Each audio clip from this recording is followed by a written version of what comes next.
Everybody! Yes, I am a little late, and I apologize. As I always like to say, I'm fashionably late. As a matter of fact, let me say hi to everybody. How fashionably late I am. See? Fashionable? Rockin' the Zia Symbol bucket hat. Shout out Hatch Chili Festival. Hey, but welcome everybody, and I appreciate y'all joining me on this beautiful Sunday afternoon. For some of y'all, I think we've already passed that morning brunch time. But, hey, we'll call it a brunch. And as a matter of fact, we are going to be having some brunch. We're going to be cooking some enchiladas, some green enchiladas, from yours truly, my special recipe. And while we're waiting for that to cook, we're going to be watching a documentary that I found today, a very interesting one, in continuance with our investigation on David Parker Ray, the toy box serial killer. I've also found some additional things, and is hence why I'm not at Elephant Butte today, as I spoke of yesterday evening. All right? So, as you can tell, we are not at the lake. That trip is still going to go on, but it's been postponed till this Wednesday, and there's a reason. The reason is because last night, as I was doing more research into this case, I've found a kind of what I would call a sub-rabbit hole of this rabbit hole. You know, kind of like we're going down this main rabbit hole, but then we found like another little rabbit hole to the side. That's what I found, and I want to share that with you. And it's pretty darn interesting. And because of this new rabbit hole, there's a few things that I kind of want to line up before I head over to Elephant Butte. As a matter of fact, I might even be heading up to Albuquerque, New Mexico, if I'm able to secure an appointment, and I'll get into that here in a bit. So there is my excuse, whether you want to take it or not, as to why we're not at Elephant Butte today. But as promised, we will be heading over there to continue this investigation. But first, I want to go over what I found today, or last night, and I want to go over and maybe any new information you guys found out doing your own research. And, like I said, while we're preparing this beautiful, delicious green enchilada brunch today, we're going to be watching a documentary on this individual. I think it's one that a lot of you may not have seen yet, because I know a lot of the ones people had seen was the I Almost Got Something by a Serial Killer, I think on A&E, and that was also now on Hulu. And then, of course, there was that other documentary that I put the link out yesterday. So that is not any of those two, okay? So hopefully you haven't seen this one yet. But thank you, Miss L. I appreciate it. It is a super cool hat. It's one of my favorites. What up, big ups? And let me actually say hi to everybody in chat. How rude of me, and I apologize. Good afternoon, Kimberly. Good afternoon, Messy Me. Good afternoon, Flash. Good afternoon, Sharpshooters on Power Scooters. Good afternoon, threatening to kill himself on stream. Let's see here. Someone has to call the police. He's going to kill someone on the road. Well, I'll tell you. So it's what he does and the threats that he makes. Now, one difference, though, is it appears that he has been kicked or removed from his house. Don't know exactly what happened, so Lord knows what else. Driving in the manic state he is while he's live streaming himself and not paying attention to the road. So absolutely very dangerous, and I hope any members of that community, please feel free to reach out to me through Instagram. Squishy Socks, welcome, and no worries, you could catch that replay before this one. The replay is up if you want to check it out, my friend. All right.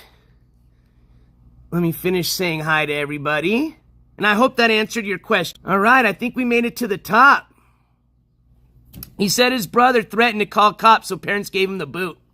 Okay, that's what I had heard. There's just a few brother got involved, and I hope so. I really, really hope that that is the case, and I hope his parents are going to themselves and to just frankly get him removed from there permanently. I mean, you know how it's just unfair that they're literally he didn't fix it the first time, and literally they're sitting there just hoping that that door's not going to get knocked down again. So, you know. Bye.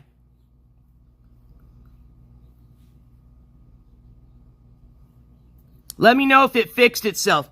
If not, we may have to go inside. It's not a problem.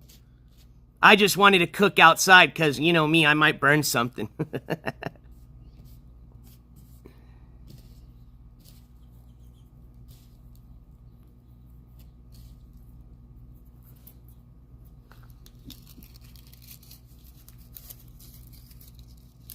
Actually, I got my computer out here.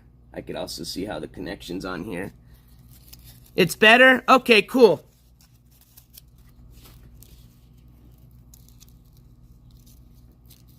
Yeah, I always forget when I'm on my, like, really good high-speed data. I know it refreshes either today or tomorrow, but it doesn't matter because I'm here connected to a Wi-Fi connection, but, I believe it was today, though, because just in case I was off my Wi-Fi, I shouldn't have any issues, but either way, you know, just let me know if it does start going in and out again, and we'll fix it, but looks like we've got it all taken care of. Snitch Mask, welcome. Snitch Mask says he said he could storm back to the house and take over because he gave his mother $2,500 a couple weeks ago, and basically he's entitled to stay as long as he wants. He's manic at the moment. Oh, yeah, I've seen some pictures and videos of him. He looks like total shit. You know, it's even hard to believe, Snitch Mask, even about that $2,500 at this point. I mean, if he did give it to them, you know, can he try to claim squatters' rights? I don't know. Do I think he did? I can't even say at this point. I mean, the dude is just so full of shit. It's you just can't tell what's bullshit and what's not. But I will say this. Regardless of the situation, the fact of the matter that, you know, he's made some serious threats to his parents in the recent days or since he's left the house, and the fact that he's got warrants from other states, and the fact that, you know, he's essentially has a criminal record or report that states that he did assault his mom, whether they found him guilty of that or not in court. They could certainly use that record if they go to an emergency, essentially go and apply for an emergency restraining order is where I'm going with this. So regardless of what the situation is, whether he can claim squatters' rights, whether he can't, the simplest solution to all this is if his parents just go down Monday morning, tomorrow morning, go down to their courthouse, file for an emergency restraining order. They literally will see the judge that afternoon. They go in the morning, they see the judge that afternoon. Emergency restraining order gets put out. He can't go back to the house. If he does, they call the police and he can get arrested. Simple as that. And then once that's done, if they want to feel a little bit more secure about the situation, change the locks on the doors. But right now, the best thing and the simplest thing, as a matter of fact, to do to protect themselves will be to go get that emergency restraining order.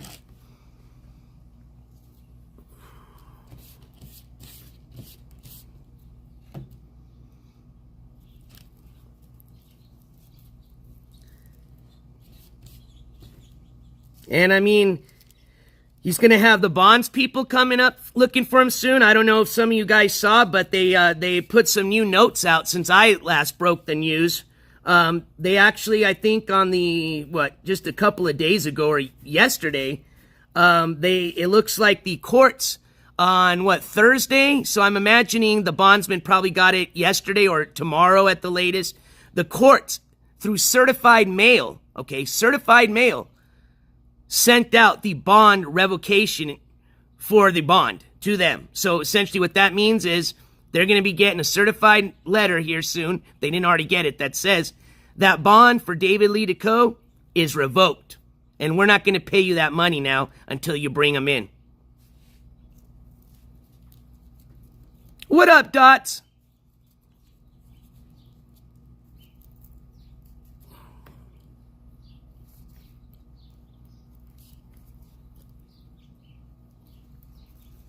And we're going to get started here in a sec. If you're wondering what I'm doing, I'm just actually, what did we say whenever we roll a something that's got like less than a quarter of a gram? We call that a skeeter or a skiwi. I forgot. We had a nickname for it, but we're not doing one of those today. This is actually going to be like a real like blunt, you know, like a 1 gram, 0.51 gram. It's going to be a nice Sunday afternoon. Little Blunsky.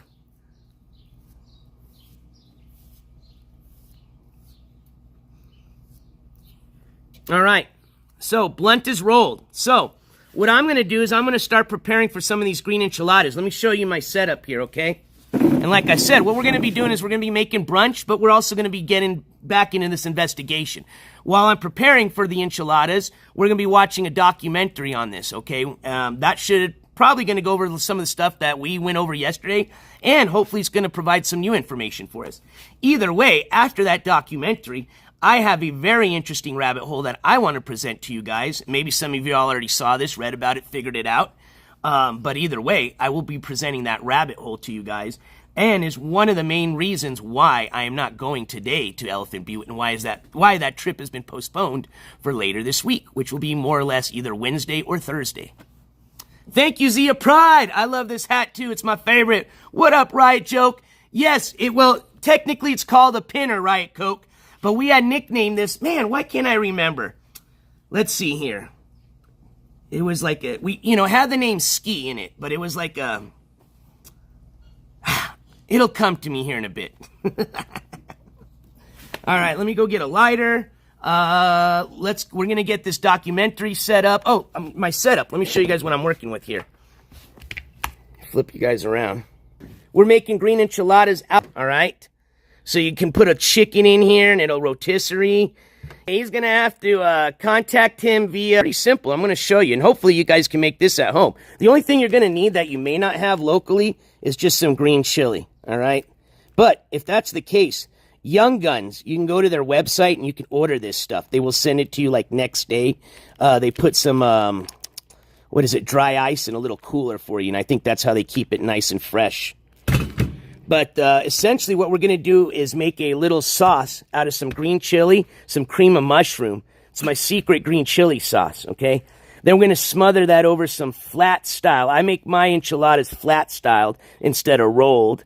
And we're going to put some onions on there, some cheese, of course. And then if we're feeling a little, crazy, we might crack an egg over easy on top of that bad boy. Am I scuffing? All right, snack size. Let's take care of this scuffing. Let's see if we can take care of this scuffing. Documentary in there. And I can always cook inside. It's not a big deal. Big Up says, if Ski goes to the ER and is honest about his mental health, he could get admitted and treated as well as help for after, and the court would take it into consideration. Yeah, and I've noticed the whole no eyebrows thing. I don't know what's up with that, to be honest with you, because he did have eyebrows before. We've seen them. I didn't know if it was just kind of a filter, kind of a trick with the light. But mention it. It appears that I'm not the only one that's noticed that.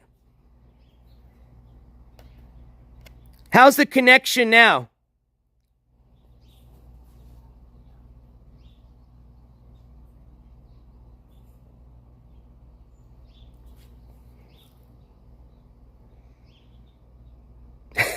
Yeah, Flash, you thought it was the same thing. I thought it was the sun as well.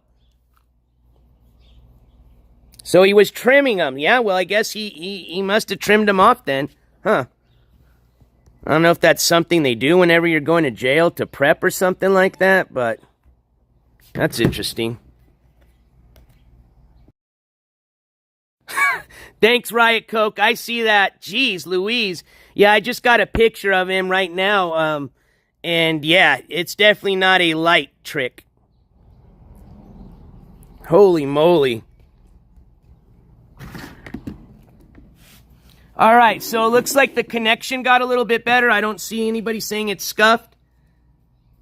Is that the consensus here, or are we still scuffed?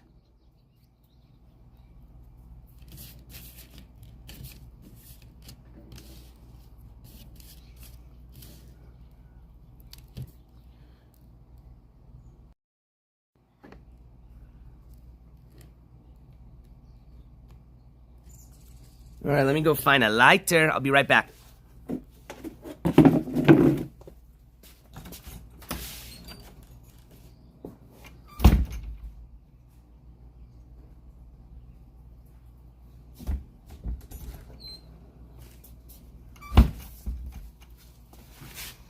Okay, we're good, we're good. All right, that works for me. So let me get this lit up. I guess we'll say this will be in memory of our little shithead jerk-off that hopefully you get some help, man. Cheers to my friends smoking today. Hope you guys have a nice little smoke sesh with me.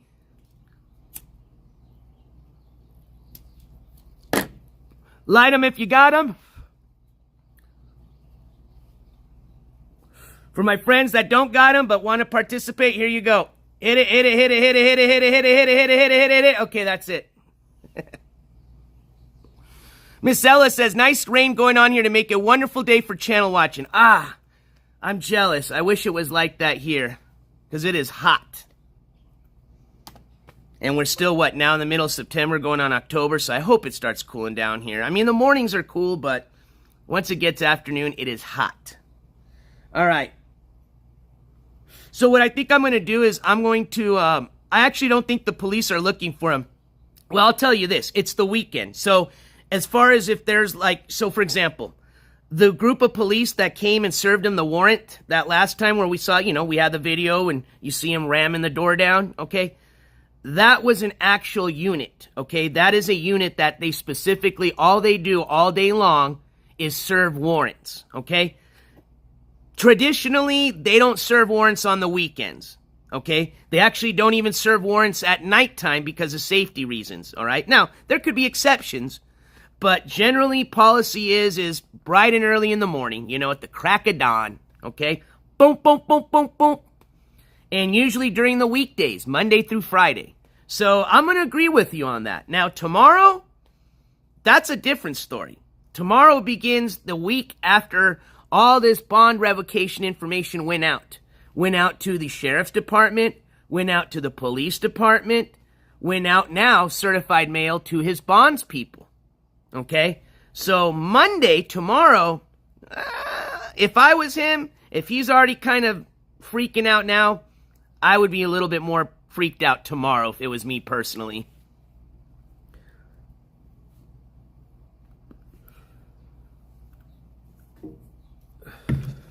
And don't forget, and as a matter of fact, they already did put another date, technically, if he's going to try to, essentially, you know what, I noticed I say essentially all the time. I need to figure out how to not say that all the time. I'm going to have to substitute that with another word. But then if I substitute that, then I'm just going to say that word again. All right, so we'll just stop saying essentially. Essentially. Anyways, we'll do it anyways. They've assigned a date so that if he is in jail, assuming he gets served a warrant, he's in jail, he will be going in front of the judge again. I think it was sometime in December. So a new date has been set. Now, don't forget, there is also a date at the end of this month coming up here very soon, and that is for a court cost hearing. And if he doesn't show up to that, they can also issue out a bench warrant. So think about that. I mean, he didn't show up to the most important of the hearings, which was this last Monday on the 11th. I don't think he's going to show up to that court cost hearing. Just my personal opinion. So then that's technically going to make, with some time, 2 bench warrants out of the county of Tulsa, and then another bench warrant out of the county of Wagner. So that would make 3 bench warrants out of the state of Oklahoma that Homeboy's going to be facing probably here within the month or so.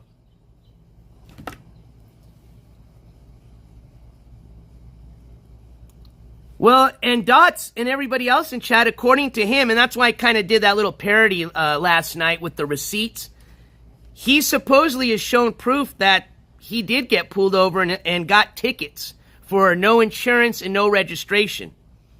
At first, I didn't believe it, but talking to a lot of other individuals, it seems that he has confirmed with, essentially, there you go. Hey, I just said it once in like 2 minutes. Okay, we're working on it. It had a case number, which you can look up if you want to verify. But it sounds like he did already get pulled over. I'm just curious as to why they didn't arrest him for the bench warrant. And the reason is probably because that information probably didn't get put in their system till the day after. And if that's the case, that means he barely, by the chin of his little hair, missed getting, arrested for that bench warrant. Messy me. I'll tell you exactly how many states. So let's start with Oklahoma. we have 2 for sure warrants out of Oklahoma. 1 out of the county of Tulsa, 1 out of the county of Wagner. Now, New Jersey, we for sure can verify 2 warrants out of the state of New Jersey. Nevada, we can for sure verify through a public search that Nevada, he has 2 bench warrants. So that's now 3 states, a total of 6 bench warrants. And supposedly, there's a rumor that he does still have a bench warrant out of California. So if that's the case, then what? That would make Jersey, Oklahoma, Nevada, 4 states with California. If we can't verify California, that would make 3 states. Yeah, he's totally being treated unfairly. My gosh. And don't forget the extensive criminal record this individual has. I mean, that itself speaks for, a lot of things. Why they are probably going to be hopefully serving time next time they get put in jail or next time go in front of a judge. This is not their first rodeo. They're not a victim. And it's absurd. I agree with you 100%. Listening to them trying to victimize themselves, using this channel as, hey, it's NJ Courts' fault. All this is happening to me. Get the fuck out of here. And he does seem to be proud of his record, and that's disgusting. And that's why I don't understand why there's still people there that support him and are financially giving him money right now to run. That's not helping him. If those people really cared for him, they truly, really cared. They're not just doing this to see content, which is probably why they're giving him the support. They would support the fact that he does go get help. And the only place he's going to get that help right now is being incarcerated. He won't get it himself, so it has to be forced upon him. And even then, 3 months is not going to do anything. I hope it's a start. That at least. But that dude has years of rehabilitation coming his way if he really wants to change his life around and get his shit straight. It's not going to happen like that. It's going to take years and a lot of commitment and a lot of time. What up, Demon Don? Yeah, we're just kind of chatting away a little bit, doing a little afternoon bake, and then we're going to jump right into our continuing our investigation. Kind of just playing around to see if the connection is good, which it seems like we haven't had any issues the last 5 minutes. So that means we can play the documentary, because I don't want to play that and have it, buffering.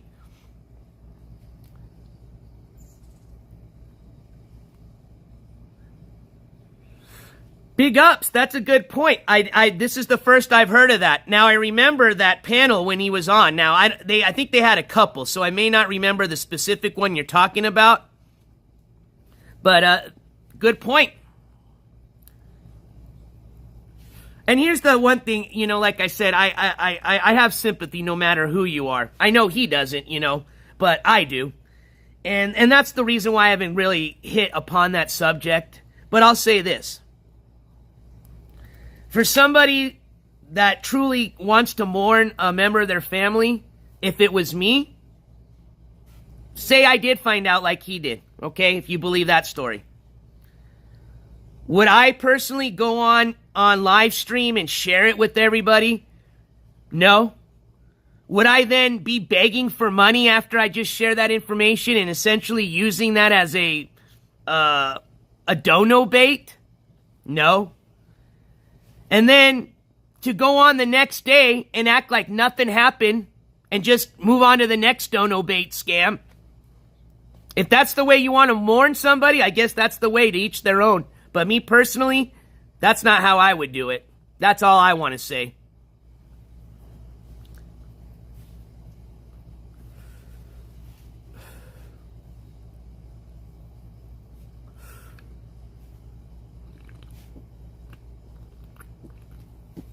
Exactly, D-Man Don. What up, Zen? Smoking on some of that White Widow, man. You know when you got good bud, when it doesn't just burn like that. You know what I mean? I hate when it's, I like a nice little slow burning little blizzy. All right, and for everybody just kind of coming in right now, we're just having a little bit of a chat, and we are certainly going to be jumping right back into our investigation. We're going to be playing a documentary today that we're all going to watch, and in the meantime, I'm going to be preparing some green enchiladas, and then once that documentary's done, I'm going to go over some new information that I found out yesterday. Like I said earlier, kind of a new rabbit hole, I call it, that I want to share with you guys and see what you all think. And hopefully with all this new information, everything else will make sense when I tell you exactly what I plan on doing. Hopefully. Again, I gotta wait till tomorrow when I can make some calls. But if everything goes to plan, I hope to have some interviews lined up possibly on Wednesday and Thursday. And is hence why I postponed going down to Elephant Butte and doing our investigation portion down there till later this week. And I'll explain myself a little bit later. What up? Oh, I was almost about to burp, and how rude of me. What up, Steph? Good to see you, my friend.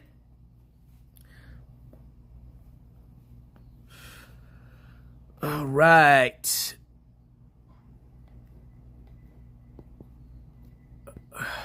All right. So, let me get this documentary ready to go. I'm not done with this yet, but I'm pretty good. I don't need to finish the rest of this bad boy. We can save it for later. Just trying to figure out where we'll be able to watch this better, because I want some shade so you guys can see the screen a lot easier. So, what I think we'll do is we're going to move into this other little room here. Let me just set up a table for you guys. And, yeah, we'll just move in there where there's some more shade. Oh, and it's perfect timing because I just got that little memo where it says, your phone is about to overheat.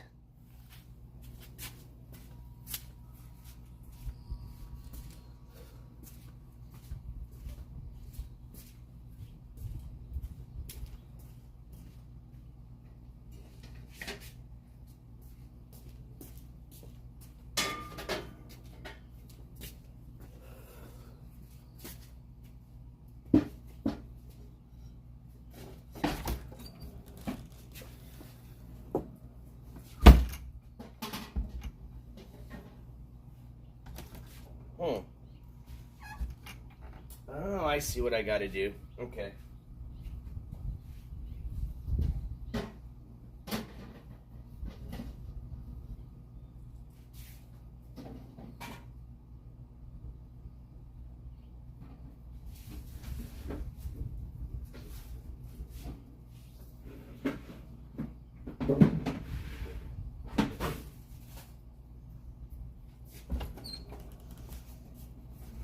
All right, almost ready. Thank you guys for your patience.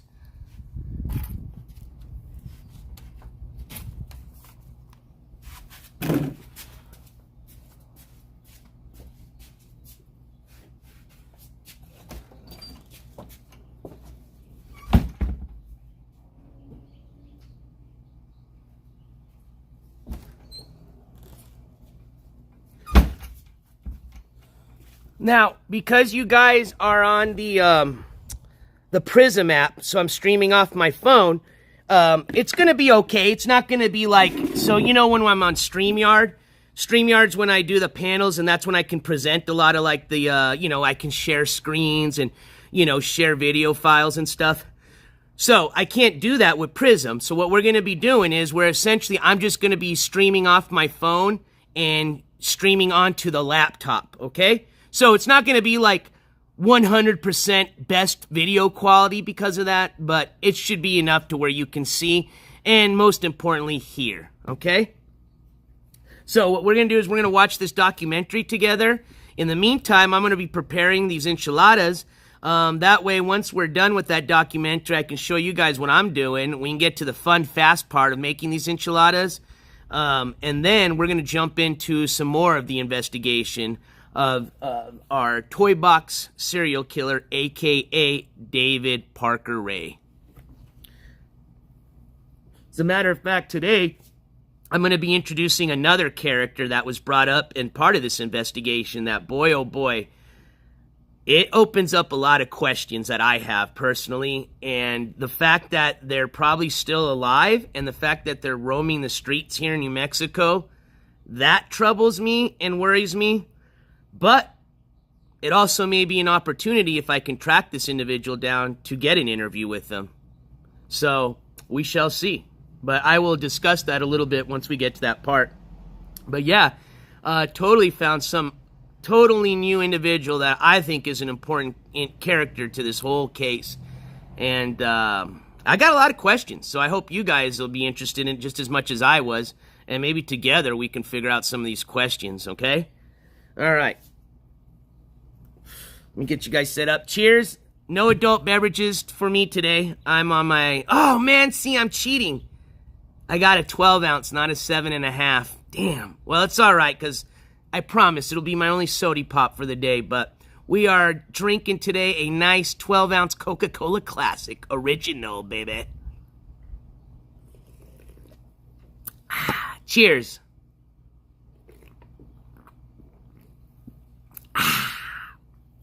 All right, let's go. Zen, is it a Coca-Cola Classic or are you having an adult beverage this evening? Ah, yes, football Sunday.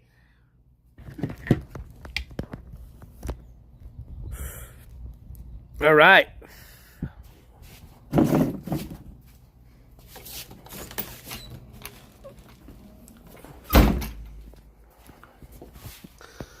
Let me get this faced over here.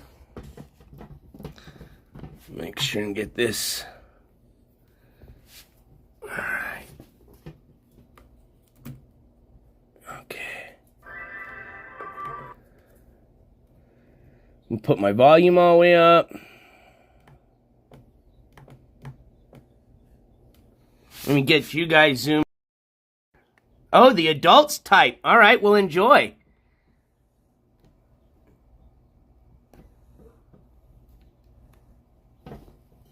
Okay.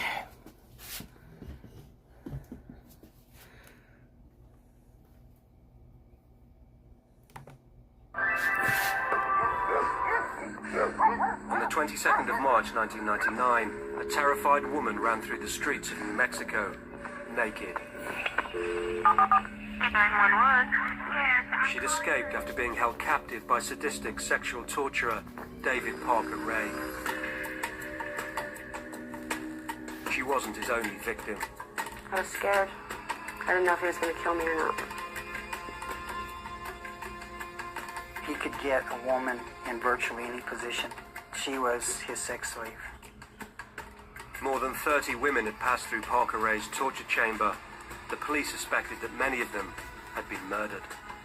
I've never had any question that David Parker Ray is a serial killer. The police launched a vast search for bodies, but Parker Ray was always one step ahead.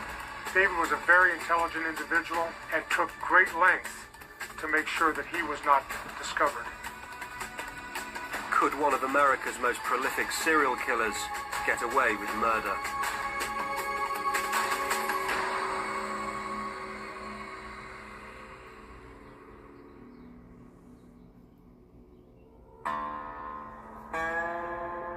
New Mexico, a barren land with the second highest murder rate in America. Cut off from the world by 40,000 square miles of desert, Truth or Consequences is a town where people go about their business and few questions are asked.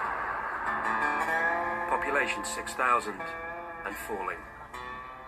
Truth or Consequences has kind of an undercurrent of criminal activity. We investigated a murder where a guy was stabbed 43 times. We had another murder where a guy beat his wife and put her in the trunk of the car and burned her in the car.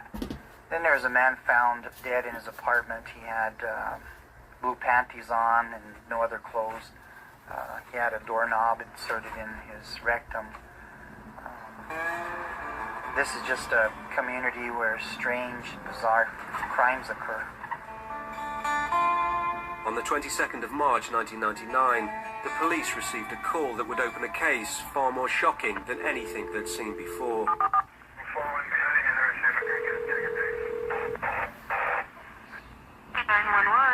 The call came from a panicked local after 21-year-old Cynthia Verheul burst into her house. She was naked except for a metal dog collar attached to a 6-foot chain. Yes, I'm calling for a young lady that ran into the house. She says she's just been raped. She's got her chain on her and everything. Sent someone right away. This lady's naked and everything else. She said they've been holding her for 3 days.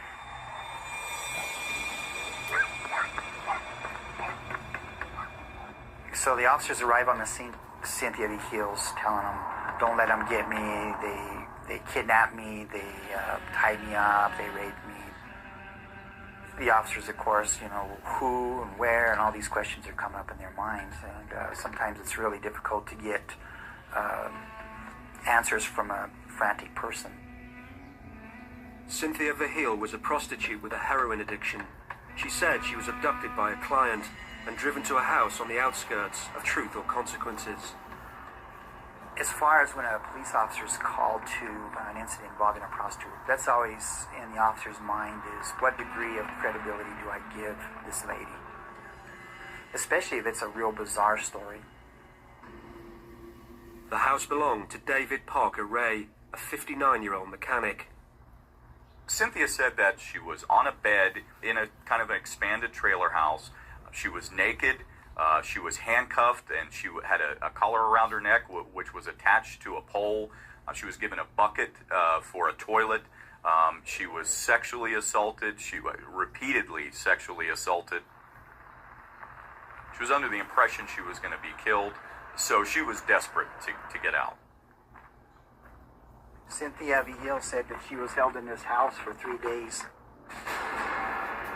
On the third day, Cynthia V. Hill said that a fight ensued. A lamp was broken. Cynthia V. Hill then was able to escape out the back door of this residence. Parker Ray was arrested. The police obtained a search warrant for his house to investigate the prostitute's allegations.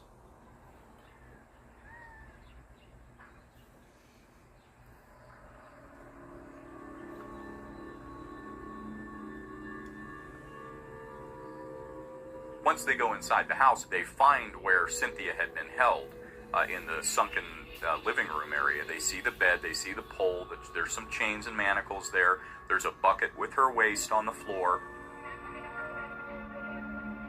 There was obvious signs of a struggle and disarray in the room. Obviously, what they saw did not look like the area of somebody who had been kept there voluntarily. The search team also found a collection of sinister sexual devices. Everything that they were seeing did nothing for them except to add evidence and corroboration to what Cynthia, their victim, was telling them.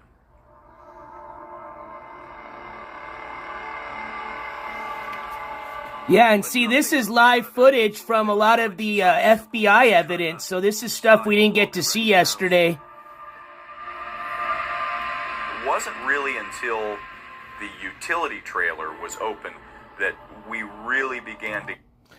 And I know this is coming a little late, but remember, like yesterday, there is going to be probably a lot of graphic things talked about, sensitive things, so just FYI.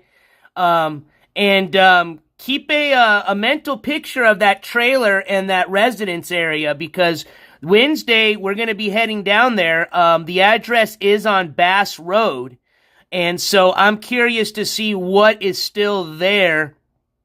So I'm going to kind of, I'll probably print out a screenshot here of, when I get one of these screens where I can see kind of like maybe they got like a bird's eye view of the residence or the area. That way we can compare once we get there, what's still there, what's not, if everything's been completely just torn down.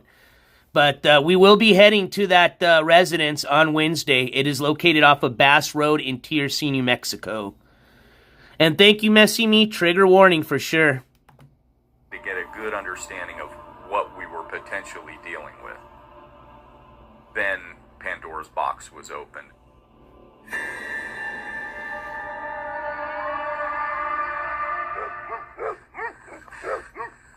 In the desert town of Truth or Consequences, prostitute Cynthia Verheul was recovering in hospital.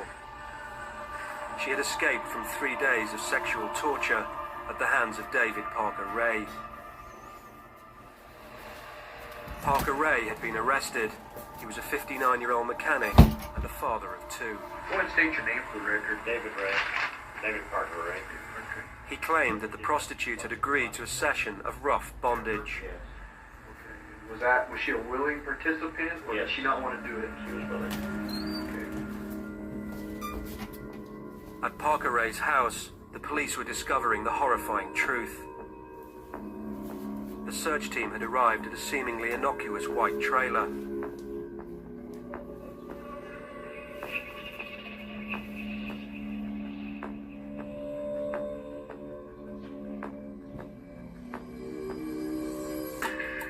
It was pretty amazing. It was remarkable. I'd never seen anything like it in my life.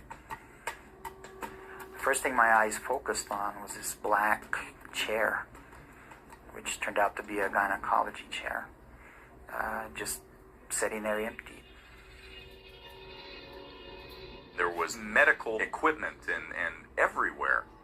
Drills, modified drills with sexual devices on them and cages. I mean, it was just this unbelievable looking den. This was a torture chamber. David Parker Ray called the trailer his toy box, or Satan's den. To see it the first time just kind of gave you a feeling of sickness, and it was just remarkable how everything was set up.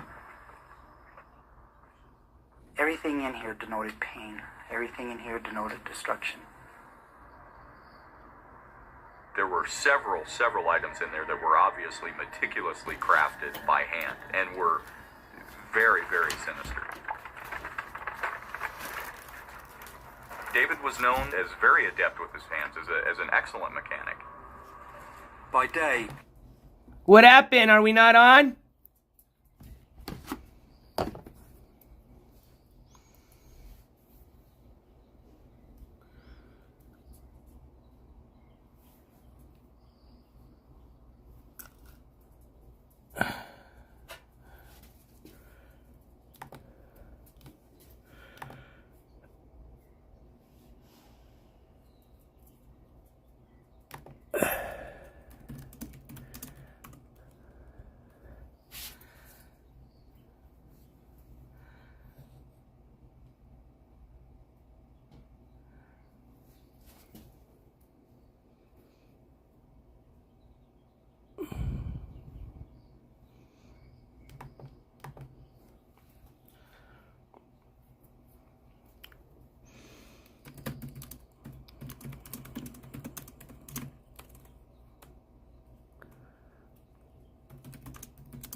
Mm-hmm.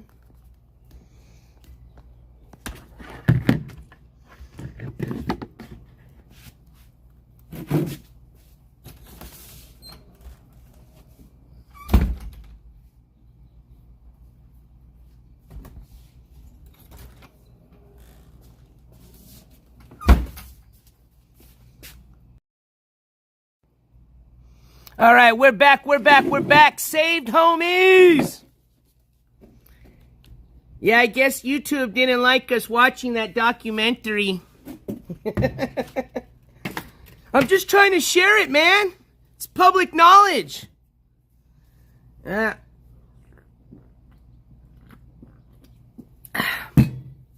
I guess that's going to be one of those documentaries you're going to have to watch on your own. But a lot of the videos that were used in the FBI evidence. So that was a lot of...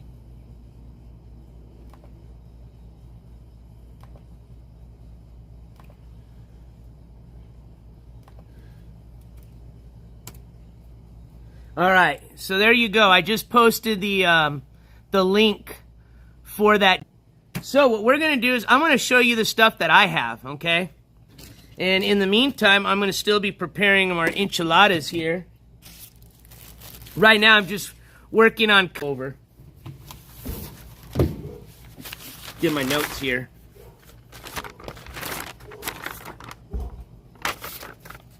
So here's what we're going to do. Enough of this breaking up crap. I'm going to go inside with you guys. I can cook my enchiladas later, because I promised you guys an investigation. So we're going to... Give me 1 second, okay? I'm going to take you guys inside.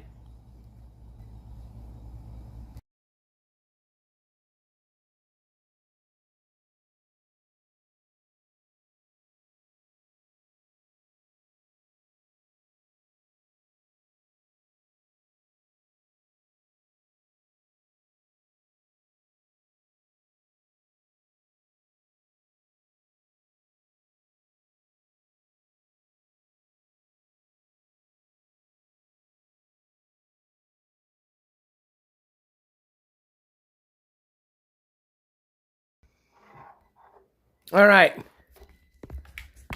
How we looking? Good? Oh, yeah, much better, see? All right.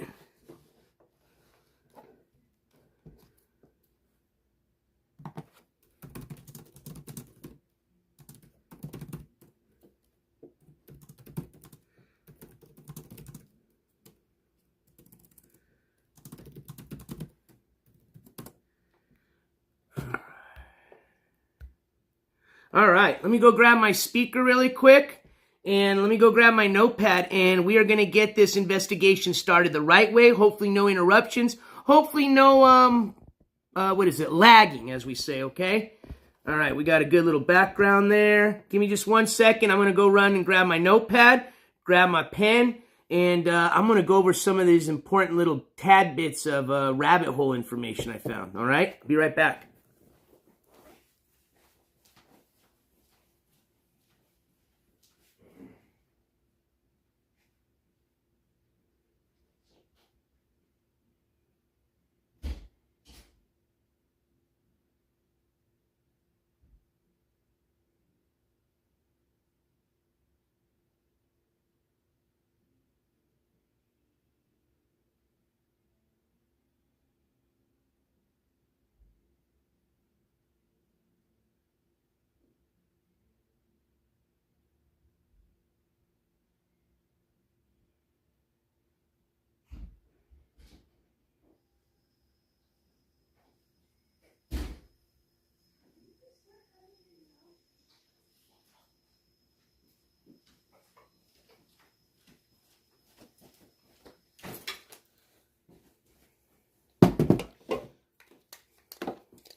Whoa!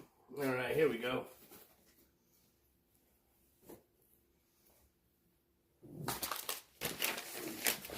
Here we go, here we go. Let's get started with this show. And thank you for your guys' patience. All right. So, I'm going to get you guys here so you guys can see exactly what I'm looking at.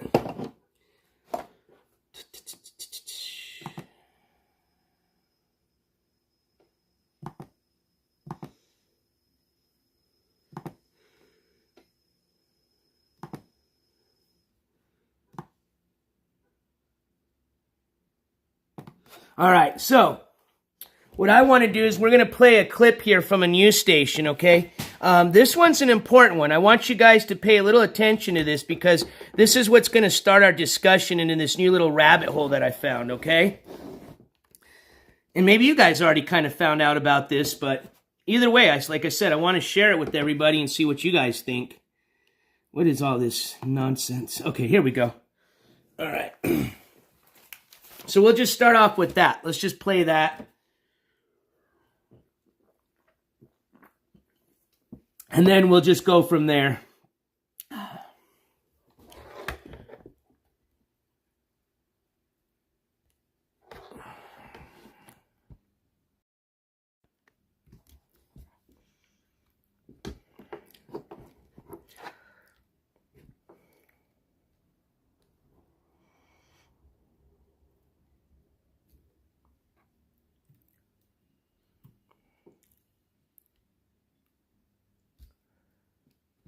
Oh, Zen, I'm literally 45 minutes away from all this.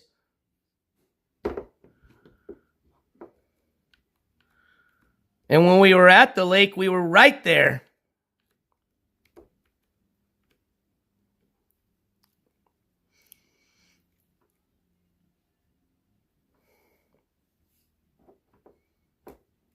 All right, so I hate to do it like this, but we already started the stream, and, you know, no sense in ending it and restarting it on StreamYards just because I have to show a few clips, which, you know, this works out. Like I said, it's not the most professional way of doing it. I obviously would prefer doing it through StreamYards. Hey, but this allows me to, you know, stream through the phone so that way I can walk around and show you guys, you know, just like if I'm doing an IRL. Plus, I was planning on being outside, so I was going to be walking around with the phone and showing you guys as I was cooking and stuff. So, but, hey, like stuff happens. It's the IRL world, right? In real life, we get hiccups. So we had to move inside because of some little connection issues. We're back inside, and we'll continue on.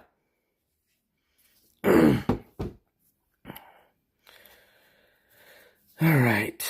So we got the speaker on, speakers set. All right. Well, Zen, I'll tell you this. I mean, we still didn't discuss much of what happened that evening where we saw the, you know, on the pictures that I posted, what a lot of people have said looks like a spirit or ghost. So, who knows? You know, there's probably, I'm going to personally say, I can guarantee there's probably bodies that are victims from this serial killer that are in the bottom of that lake. And after I read some things here that I found through some Reddit rabbit holes, oh boy, is Reddit crazy. Now remember, it is Reddit, so you can't take everything you read, you know, to facts. But if you want to believe, you can. And it also can a lot of these little rabbit holes can also help you lead to actual facts that'll verify a lot what you read on these Reddit posts. But, yeah, I found some pretty interesting things I'm going to share with you guys. Like I said, it's definitely concerning. I'll just put it that way. All right, so let's get started here. I'm going to just start with this clip here. This is going to be from KOAT 7 Channel News, or Channel 7 News. I apologize. I'm kind of not in my swing of things because usually once I get set up for a certain way, I'm set up for that style. So thank you for your patience, but I think we're ready to go. I see you guys on my phone versus, you know, if I'm doing a StreamYard, I'd be watching chat on the screen. So I can see you guys on the phone. You guys can see the screen, and here we go. Are you serious? Totally. We got a commercial, sorry. What is going on here? Sorry. Oh my gosh. All right. Hey, it does say scuffed news, all right? Skip ad.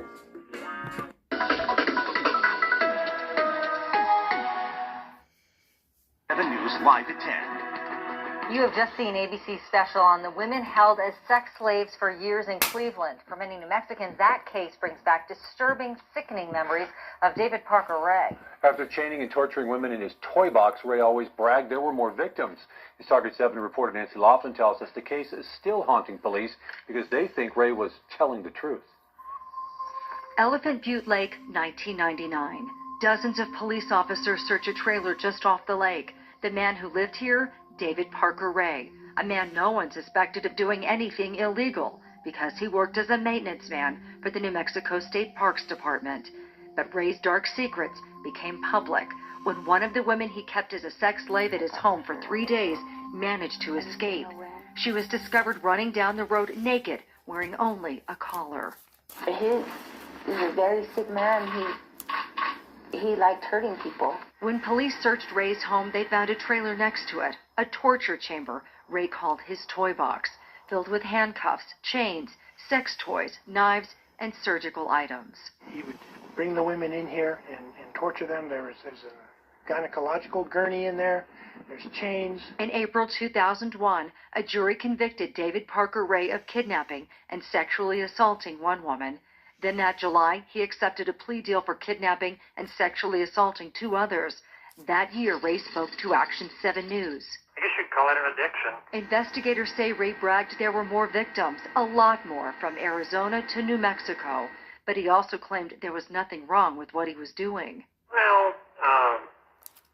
I like a different lifestyle. I like being deep, managing discipline, and there's a couple of million people in the United States that like the same thing, according to statistics that I've read. And I was just more flamboyant with it than most people are. Most people keep it in the closet. Part of Ray's plea deal was to tell his secrets to law enforcement. That August, they met with him, but he refused to work with police. In 2002, David Parker Ray died in prison of a heart attack. He was only months into serving a 223-year conviction. But he didn't commit his crimes alone. His girlfriend, Cindy Hendy, was an accomplice for the rape and kidnapping of at least one woman. She's currently locked up in the Grants Women's Prison. David Parker Ray's buddy, Dennis Roy Yancey, pled guilty to killing his ex-girlfriend, Marie Parker. Yancey told police, Okay, y'all, this is where I want you to start listening and take notes. This is where this rabbit hole starts, okay? I'm going to just rewind this a bit, but it starts with this right here. So this person that they're introducing, his name is Dennis Ray Yancey. He was supposedly a friend, or at least they say an accomplice friend, of David Parker Ray and his girlfriend, okay? And again, let me get her name again. I get his girlfriend and his daughter's name confused. So Cindy is the girlfriend's name, and Jesse. So we'll reference it today. So Cindy Handy is his girlfriend. Glenda Ray, or otherwise known as Jesse, is his daughter. So we'll just reference Cindy as his girlfriend and Jesse as his daughter. So this gentleman right here you're seeing, again, that is David Yancey, okay? And this gentleman, like I said, was friends with, and again, there's another David Ray, the serial killer, not to be confused, okay? So this is David Yancey, and then we got David Ray, which is the serial killer. So David Yancey was friends with David Ray, the serial killer, and was also friends with the serial killer's girlfriend, okay? Cindy. Now just keep listening and you'll see where I'm going with all this, okay?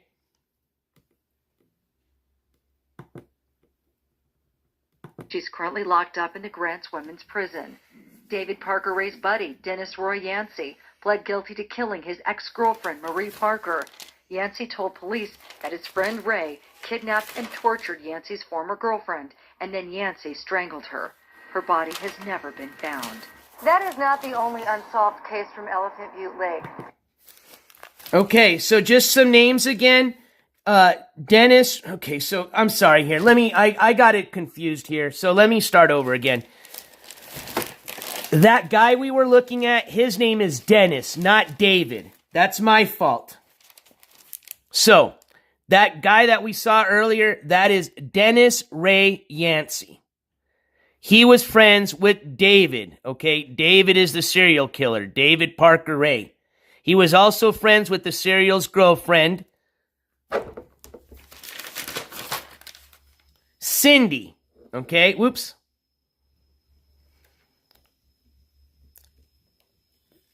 Now, the other name that you want to remember here is the guy that we were looking at before in the handcuffs, Dennis Yancey. His girlfriend or ex-girlfriend is the one that got murdered. That is Marie Parker. We're going to play that one more time, okay? Just so the names all make sense. But the guy in the handcuffs that we were looking at was Dennis Roy Yancey, friends of the serial killer and friends of the serial killer's girlfriend. And Dennis Roy Yancey's girlfriend or ex-girlfriend was Marie Parker. Okay, she's the one that was found murdered, and they found her ex-boyfriend, Dennis, guilty by strangulation, murdered her by strangulation. Dennis, though, is claiming that prior to him strangling his girlfriend and killing her, that she was tortured and probably, R-worded by David and his girlfriend, the serial killer and his ex-girlfriend.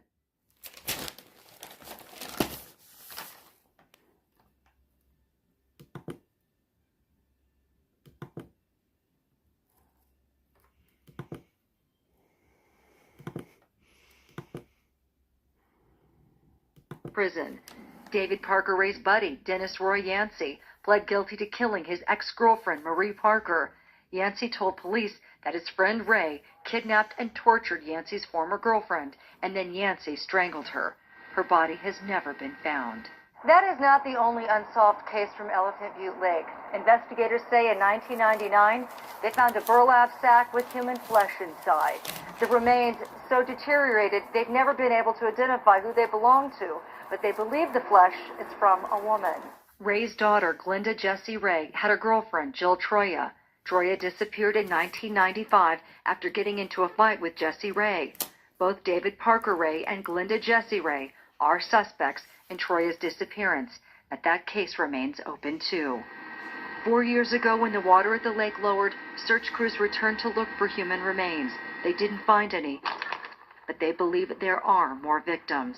Lisa Bowman is a member of the FBI's evidence response team. Ray's case was her first 16 years ago. You don't think somebody can do this to another human being, but it did happen. The trailer Ray used as a torture chamber still remains at the FBI office in Albuquerque. We'd like to be able to, if there's bodies out there, find them, bring some closure to people. That I would love to see that before my career ends. A lot of people would like closure to the unsolved cases that are simply haunting. For Target 7, I'm Nancy Laughlin. Open your KOAT mobile app.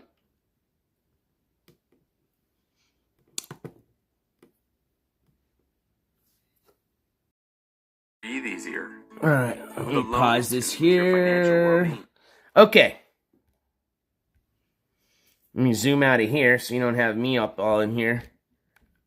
Okay, there we go. So, that's kind of the start of the rabbit hole that I wanted to get into.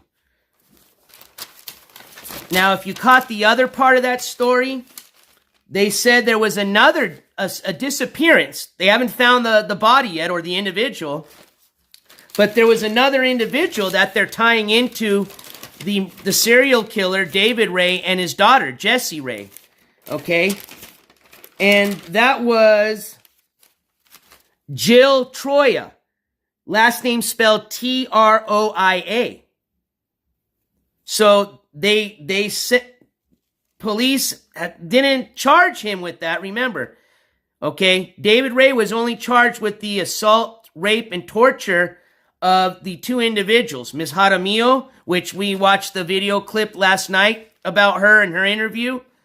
And then there was another individual, which was the friend. That's what we're going to go over today. This was a friend of Jessie's, the daughter of the serial killer, okay? You see all these connections here? Literally, the daughter of this serial killer has now two friends that now go missing. Well, one of them got their throat sliced, okay, and was found alive. The other one, though, is the one that's missing here. And I want to say thank you. Did we have somebody, let me just go up here. I think we had somebody just become a member, or, so I want to say thank you to whomever that was. Let me jump on my chat here on the laptop. See if I can catch that. It doesn't show it to me here, but thank you. I want to say thank you to whomever that was, and welcome as a new member of the jury. I appreciate your support. Got the old... So thank you. I don't want to slam it on my table because I got all my stuff here. But, so, some new names today that I want to discuss are going to be Dennis Roy Yancey, his ex-girlfriend, Marie Parker, which he was charged for strangling and murdering. Jill Troya, which was the friend of Jesse or the daughter of the serial killer. And then we heard there was another body that they haven't, tied to anything that they found in 1999. That was in a burlap sack. Okay? And then they even went further to talk about, remember I said when the lake went down really low? I think that was about mid-2000s that they, went out there to investigate to see if they could find any other bodies, and they didn't, okay? But 1999, they did find a burlap sack out there, just with a body they couldn't identify, and they could not tie into anybody, okay? But could it be tied into this individual, David Ray? Sure. Got a good chance of it. But messy me, that's where I'm going with this. I think the daughter was way more involved than people think. And here's the thing, okay? So, David Ray, the serial killer, he passed away 2 months into his sentence of 222 years. He died of a heart attack while he was in jail, okay? He's gone. His daughter, she was sentenced on a plea deal because her dad took the grunt of most everything, okay?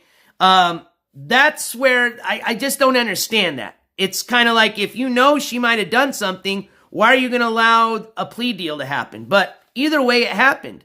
So the daughter was sentenced to... Give me a second, I wrote it down here.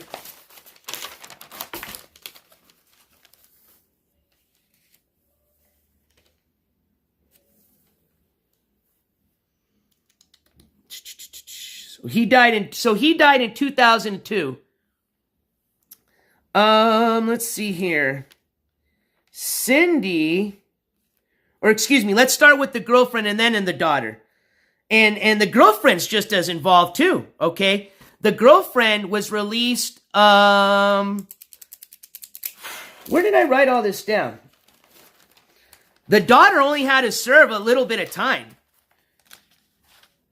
The girlfriend had to serve more, quite a bit of time, but the girlfriend's already been released.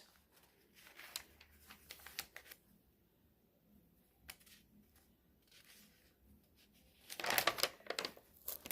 think I have that in this Reddit here. Give me a second. We're going to look at some of these Reddit posts. That's where I found a lot of interesting information.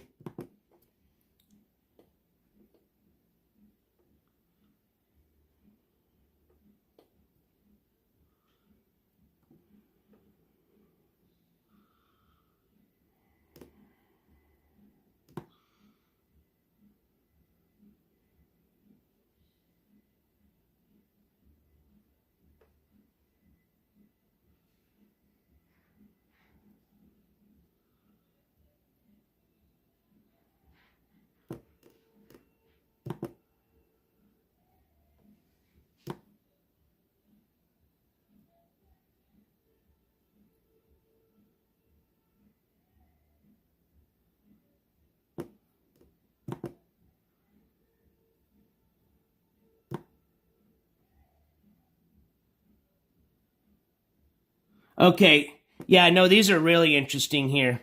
So, what I was trying to look for was just the dates that the daughter and the girlfriend were released. And I'll have to come back to that. I don't see it right here.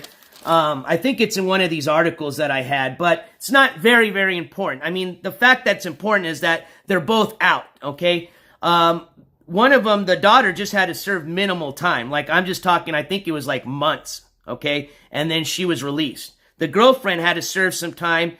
Believe she served half of her time, and she was released, okay?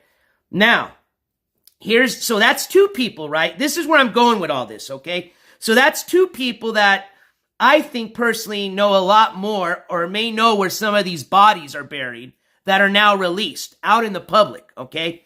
Now, remember that gentleman that strangled his girlfriend, Dennis Roy Yancey? Here's what I found some interesting information about him. This was through a Reddit post, okay? Let's see here.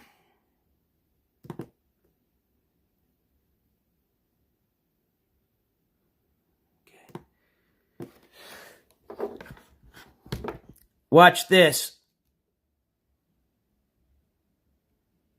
Yeah, and then she's connected to more than one. Correct, Messy Me. They have her connected to the Troya, Jill Troya, and then she's connected to the other friend, the one that had her throat slit. Her name I have here as well.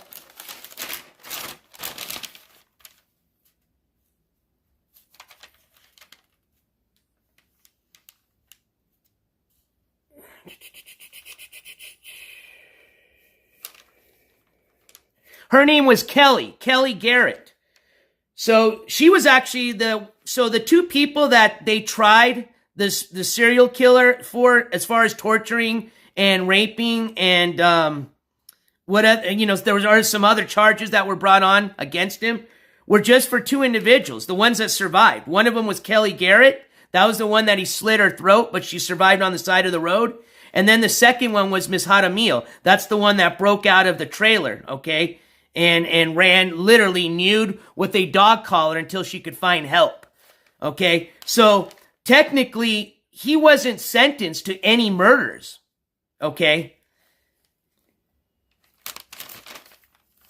So, remember, Kelly Garrett, okay? So that was the victim that we were talking about. So yeah, technically the daughter, Jessie, she's connected to two people. One of them that survived, and the other one that they can't find. And that's Jill Troya. And I didn't find out about that till I read that news or watched that news clip. Now, get this, that we were talking about out.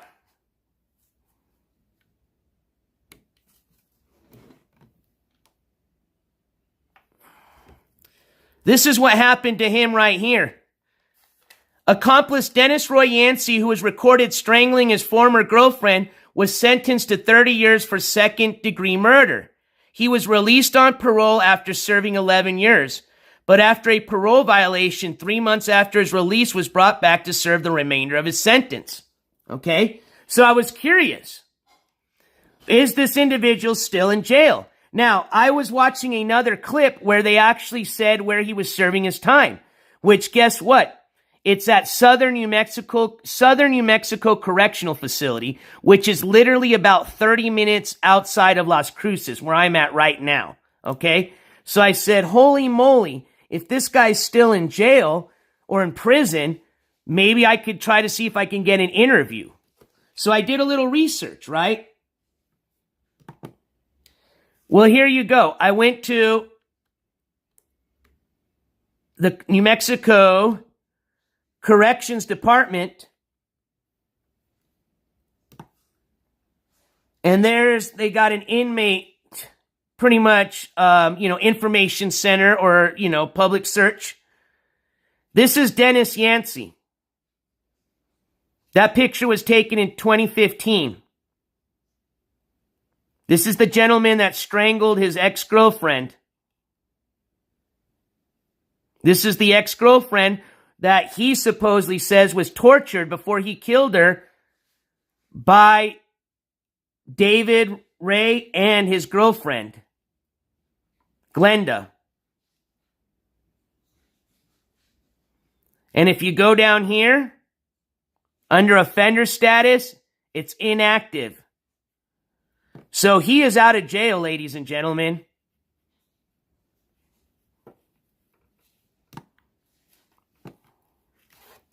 So now, where I'm going with this...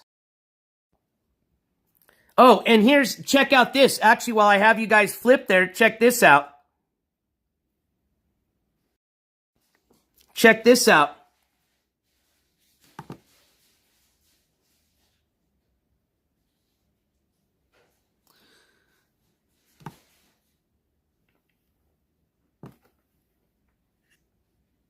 Somebody put right here, again, these are just Reddit posts, so you got to take it as you see it. I think I heard on the Investigation Discovery TV show about him that he favored filling the peritoneum with rocks and sewing it shut, then dropping the bodies into a lake. This individual claims this on this Reddit post. I encountered him, and he's referring to the serial killer, David Ray. I encountered him and Yancey at Cochiti Lake in 1997. Cochiti Lake is another small lake here in the state of New Mexico. And think that they probably dumped bodies there. I expect that you would find bones from his victims if you dredged Elephant Butte Lake or Lake Cochiti, but you'd have to know where to look. I bet his daughter and Yancey know where to look.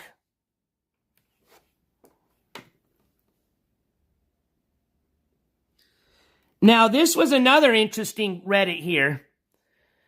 And this is kind of why I said I postponed my trip till later this week. Because I want to see if I can try to get some interviews.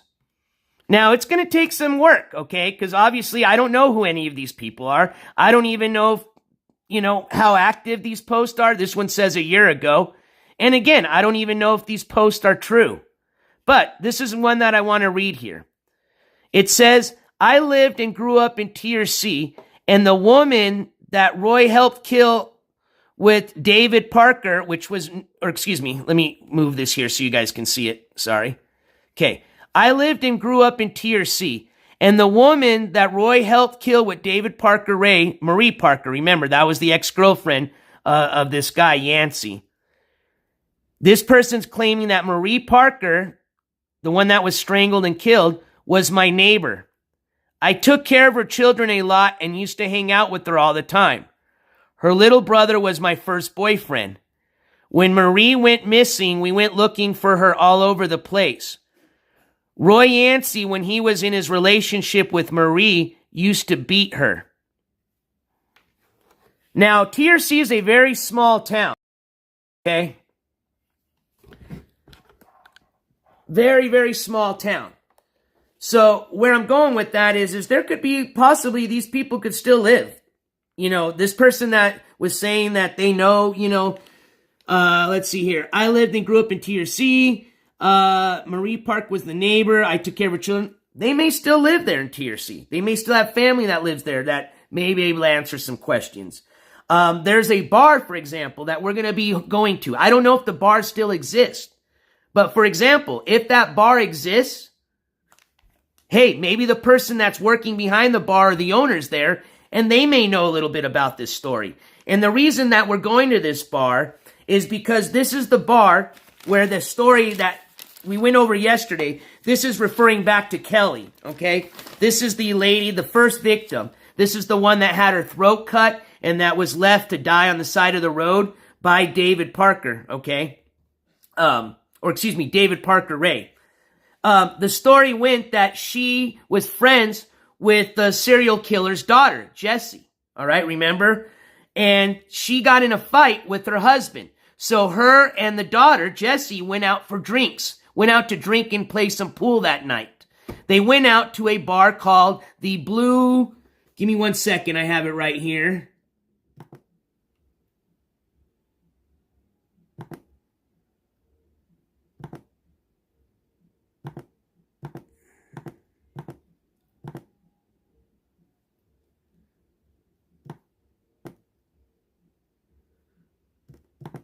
I think it's called like the Blue Water Hole or something like that, okay?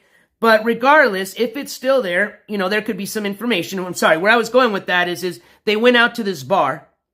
That's where supposedly they're claiming that Jesse put some type of roofie in Kelly's drink. And then poof, all Kelly remembers is kind of waking up on the side of the road with her throat slit.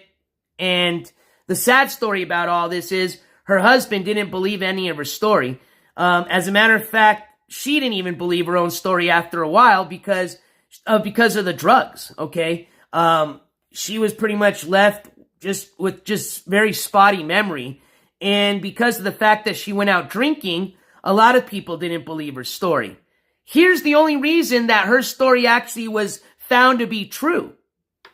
when this second victim, Miss Jaramillo, the one that was caught, escaped and was found, was running down the street naked with a dog collar on her, when that individual found help and the police came and, found out what was going on and arrested everybody, they found a video with the victim, okay?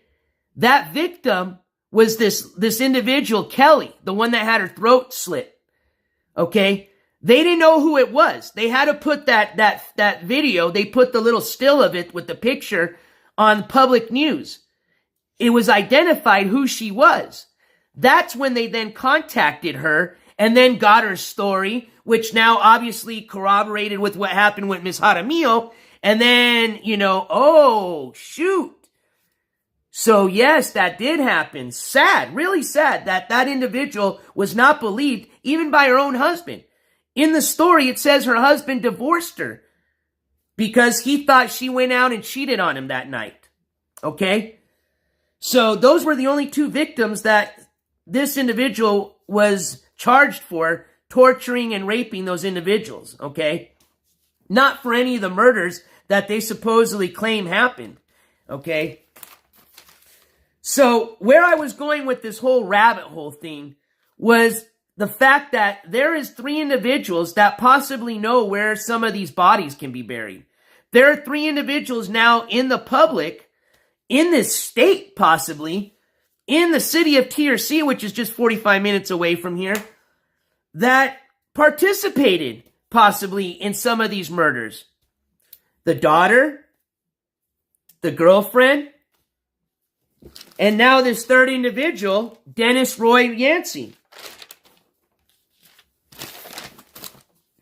And let me just see, I had another article here that was interesting that I want to go over with you guys.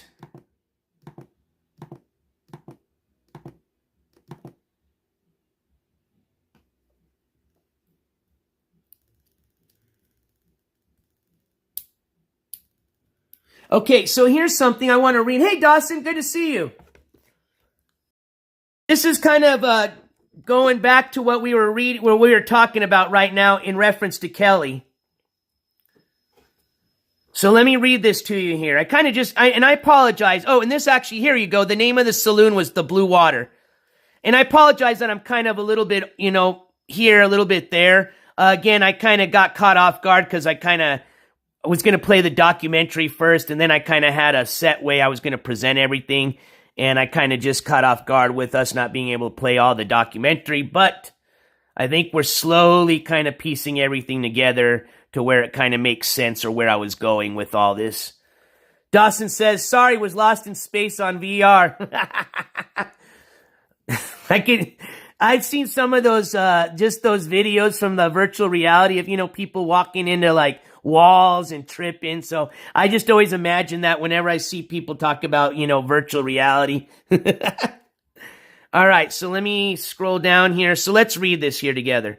So Ray had a video of another victim, Kelly Garrett, which dated back to 1996.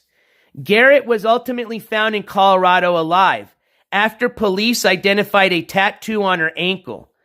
Garrett later testified that she had gotten in a fight with her husband and decided to spend the night playing pool with friends. On July 24th, 1996, Ray's daughter, this is Jessie, who was friends with Garrett, took her to the Blue Water Saloon in TRC and roofied the beer she was drinking. Garrett managed to make it to the parking lot when Ray hit her from behind, knocking her unconscious. Ray took her to his trailer and attached a dog collar and leash to Garrett. Garrett awoke but blacked out several times during 2 days of torture and date rape drugs. During this time, Ray noticed she was breathing and slashed her throat open. Thinking he had killed her, Ray dumped her on the side of the road near Caballo. She was later treated for her injuries at a local clinic. Neither her husband nor police believed her story. Let's see. He filed for divorce and Garrett relocated to Colorado. she was later interviewed on Cold Case Files about her ordeal. So, I did not know that there's another interview that we possibly could watch. And it looks like that is on the Cold Case Files show. So there you go. That was kind of the short summary or story of Kelly Garrett and her encounter with the serial killer's daughter, Jessie. Okay, so you have now this victim, Kelly Garrett, who was found alive with her throat slashed, who had an encounter with Jessie, the daughter. And then, if you remember the news station video that we were watching, they brought up the name Jill Troya. And that was another individual or friend that they said of Jessie. Okay? And they have still not been able to find this individual, Jill Troya. Then you have this gentleman that we just went over, Dennis Roy Yancey, and his ex-girlfriend, Marie Parker, who he strangled and killed. And we found that she had a relationship, or, there was a tie with her, essentially being tortured and R-worded by the serial killer and his girlfriend. So, I have a feeling that this individual, Dennis Roy Yancey, what's to say that he didn't commit or participate in any more of these murders if he was friends with these people and murdered somebody after they strangled and tortured her? So that's the rabbit hole I'm kind of leading to, is there's possibly 3 individuals that are still alive. All 3 of them went to jail. One of them spent a very short time, which I think that's BS. Okay, that was the daughter. The other 2 spent some time, okay? Those 2 got released, with the total of 3 of these individuals being released. And the serial killer, of course, David Parker Ray, dying in jail of a heart attack. I believe it was just 2 weeks into his sentence of 220 years.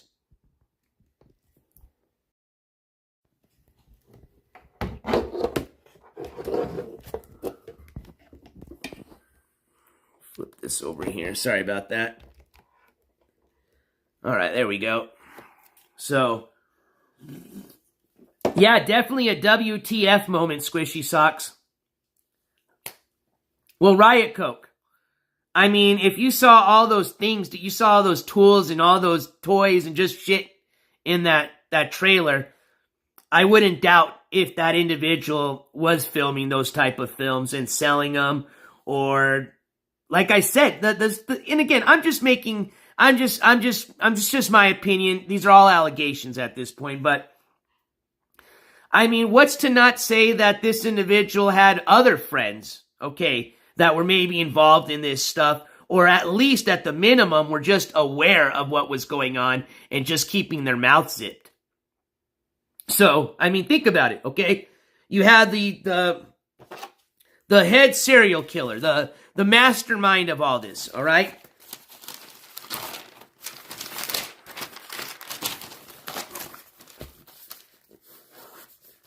That was David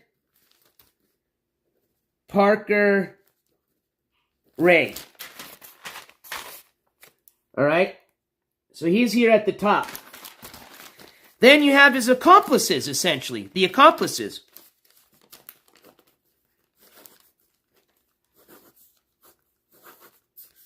So we had Jessie, the daughter, Glenda, the girlfriend, and then we had Roy.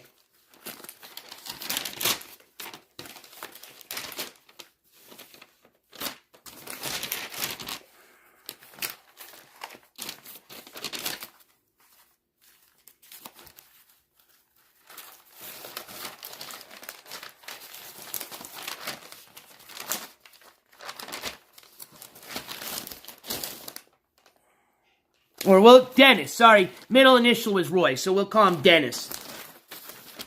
A lot of D's and R's with all these names here, man. All right, so that's Dennis, and we'll just call him an acquaintance. Acquaintance, friend. And I apologize about my handwriting. All right, so there you go. You have at the top, David Parker Ray. Then he had these are, essentially the, people that we know knew what he was doing. Okay, based on all the facts we read. The daughter, Jessie.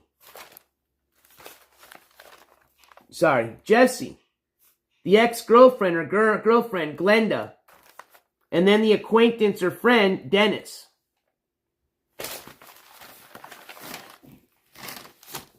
And then you have Glenda tied into this, let's see here. Well, let's start with Jessie first. Jessie supposedly is tied into the disappearance of Jill Troya and the assault and almost murder of her friend Kelly.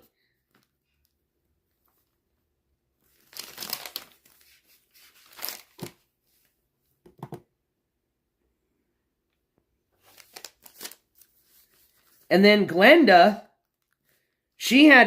we know she was in part with Miss Jaramillo. That was the second victim, the one that, who's escaped and contacted the police and started this whole investigation. And then Glenda, the girlfriend, also knew what happened to Kelly, the person that got their throat slit. And then Dennis, he's the one that was the person that murdered, all these names. Who did he end up?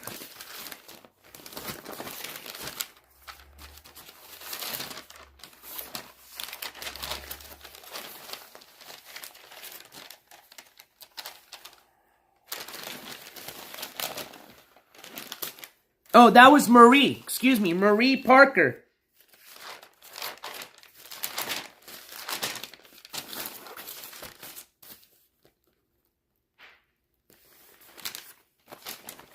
And they said David, the top guy here, the serial killer, David Parker Ray, he knew of all these victims. So, you see the chart I'm making here? I know it looks sloppy and you can't read anything, but what I'm trying to illustrate is this. This was just kind of who we're talking about, right? This is what everybody knows, who the serial killer is. But look how many people now are associated to all this. And you don't think there's more people that may possibly know? It's insane how many, this person's tied into these two people. This person's tied into all these two, people. This person was tied into the murder of this person, but this person and this person knew that person. So, supposedly 50 or more bodies based on evidence, logs, journals, testimonies from from the David Parker Ray, from his girlfriend Glenda, from his daughter Jessie. All those are where the police have came up with the supposed number that there is about 50 plus bodies that could possibly be buried in the TRC area, surrounding area, and other states. I think it's very interesting that Reddit post that individual points out that says more or less that person saw both Dennis and David, the serial killer, and his buddy Dennis at that Cochiti Lake. Okay, now think about it. If this guy works at Elephant Butte, and you've ever heard the saying, don't shit in your own yard? Maybe he was burying, everybody's going to think, hey, he's burying the bodies at the lake. But at the Butte, because that was the lake nearest to him. But maybe this whole time, He's burying the bodies at this other lake with his buddy, okay? Think about it. Again, I'm just throwing stuff out there, okay? Just trying to put together some clues and stuff. But I have a feeling where I'm going with all this, that this individual, this Dennis Yancey, I think that person knows a lot more than what they've been made out to know. And they got out very easy, okay?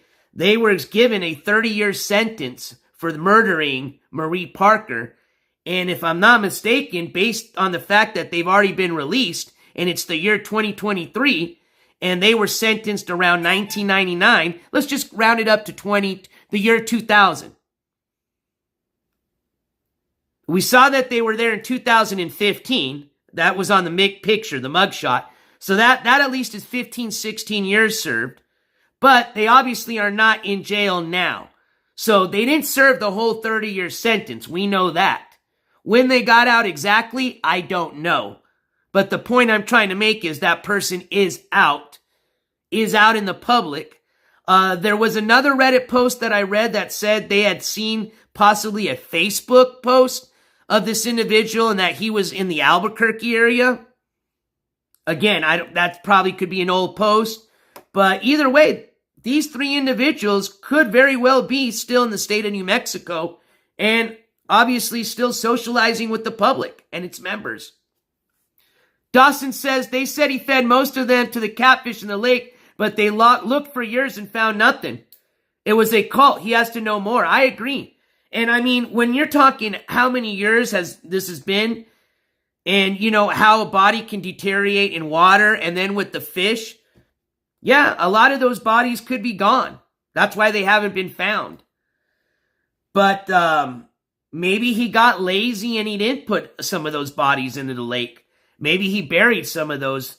I'm curious to see, and again, we possibly could get this through a FOIA request.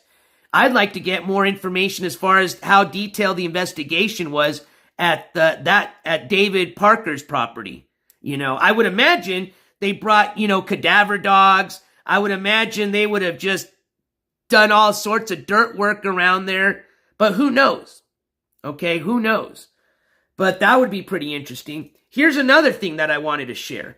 The reason why I've also postponed going down to TRC till Wednesday or Thursday is in the article that we were listening to. I don't know if you guys picked up, but they said that the trailer still exists and that it's in the possession of the FBI office in Albuquerque, New Mexico. Albuquerque is 3 hours from here. Albuquerque is 2 hours drive from TRC, where we'll be heading to. So, what I'm going to do tomorrow, again, this is a long shot, very, very long shot. But I'm going to call down and see if there could be a possibility if NJ Quartz TV can get an interview / tour of this trailer. If it's even still at that office, if it's even still here in Albuquerque in the state of New Mexico. But if it can be granted, I will definitely bring that as a part of our investigation, Go out there, maybe live. We can do it live. Worst case scenario, if we don't do it live, just record it and then post it later. Again, that is a total long shot. What we are going to do for sure is when we get down to TRC this week, we're going to go down to Bass Road and visit the residence or the address of where this all occurred, where the torture trailer was. I'm going to give you a little tour of the lake, the area, more specifically where they reference to the Elephant Island. Also, we're going to go over to the bar. We're going to see if that bar still exists, and if it does, we're going to see if we can get maybe possibly an interview with somebody that may have worked there, the owner. I mean, TRC, if some of you have never been there, it is your typical small state town. Everybody knows pretty much everybody's name. Maybe not so much now because it has grown quite a bit. But back in those days, absolutely. It was a very small town, okay?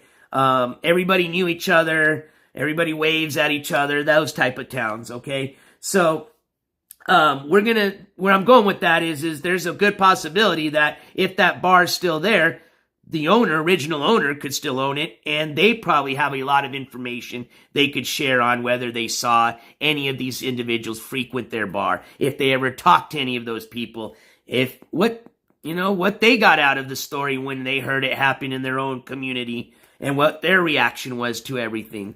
So I'm trying to see if there could be possibility of lining up some interviews. I think that'd be really informative for this investigation, and something different and new that we haven't done on this channel. So that is why I postponed the trip just a few more days.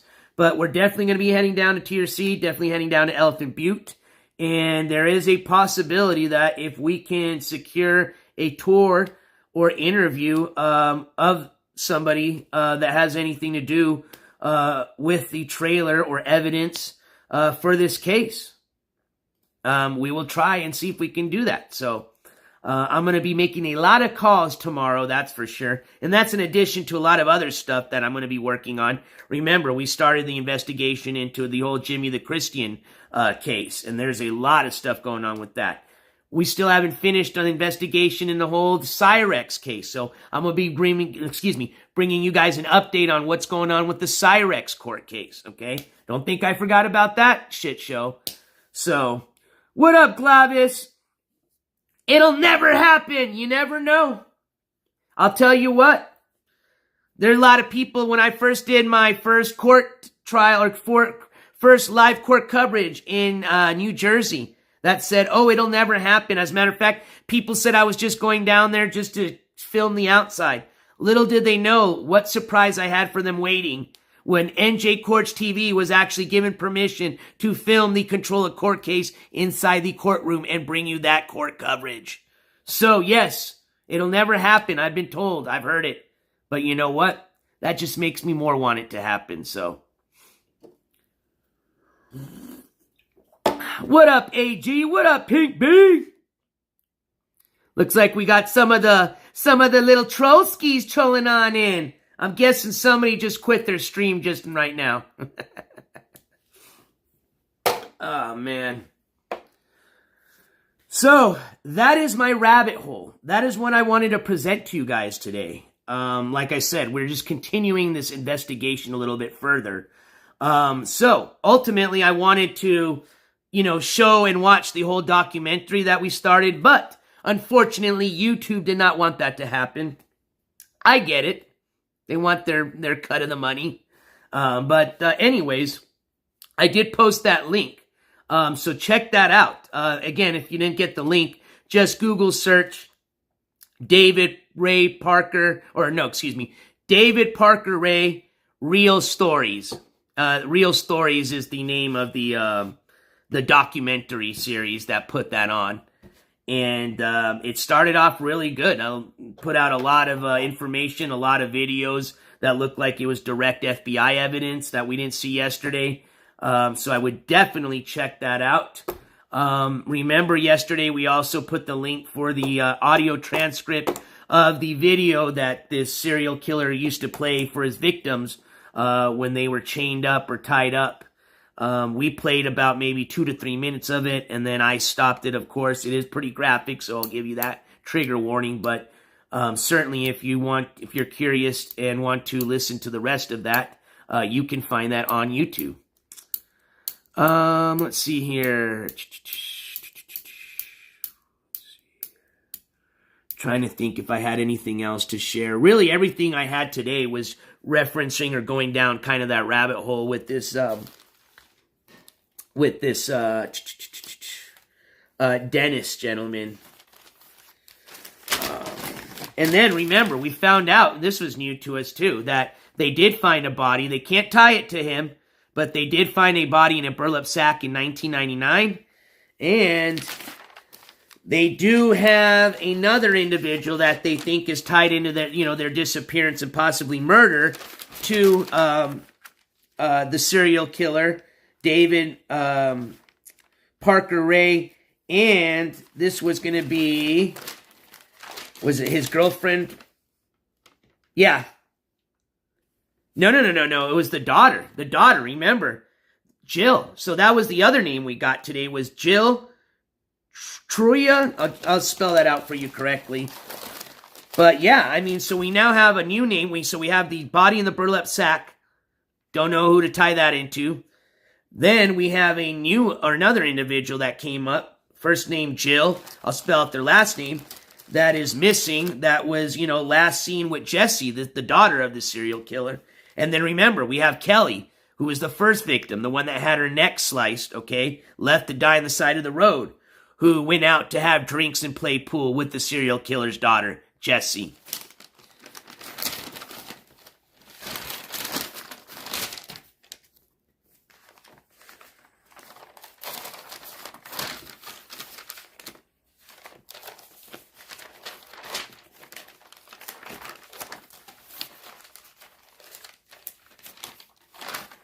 Here we go.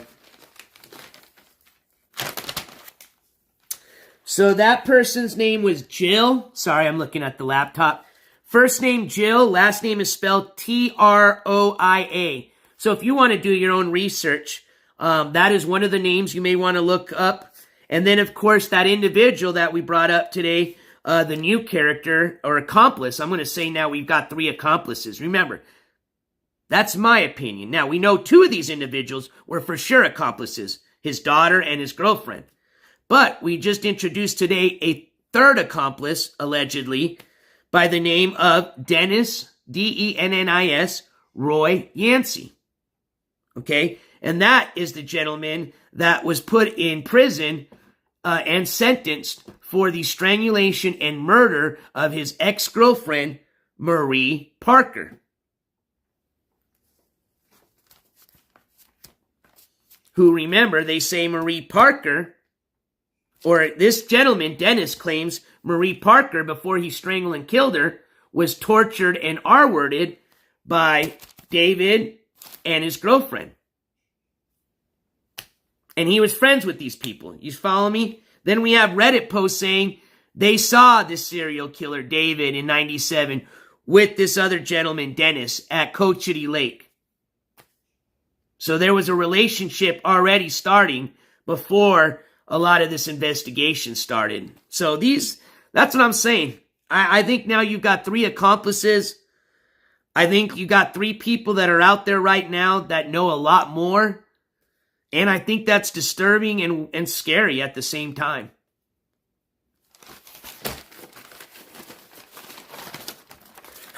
You got to pay these old school people for interviews nobody will do for free. You know what? I think the old school people are more willing to do stuff for free. I think the new school people are the ones that kind of get that, California mentality of, hey, you got to pay me if you put me on camera. So I disagree with that. Now, I can see that, but I think a lot, especially in this old town like TRC, if you're just frank and honest and just nice with people there, they'll talk to you.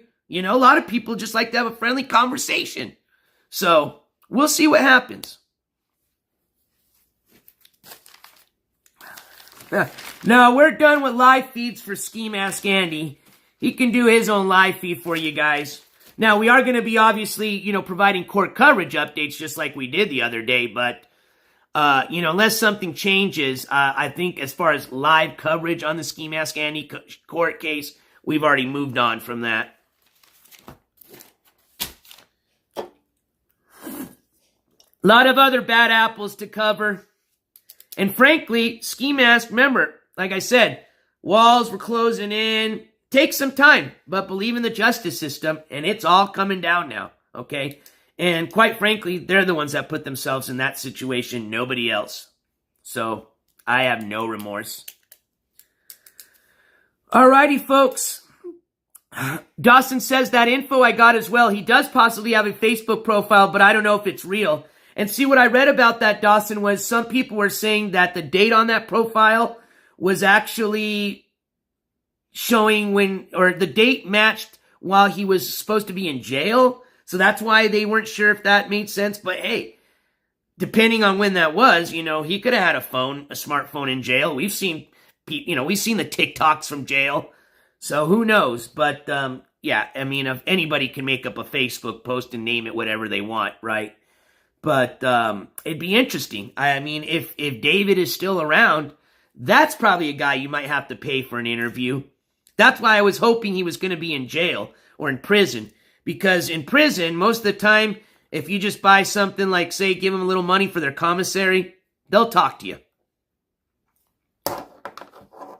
Hey, Candy Cane. Hey, so I will warn you right now, when you go to rewatch this, we started the documentary and YouTube didn't like that. So about maybe 5 minutes in the documentary, it's going to like stop. Don't freak out.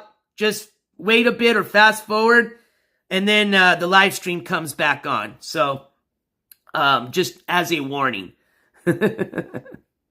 Mini-Me, have I ever been to jail? I don't know. Why don't you look it up and tell me if I have?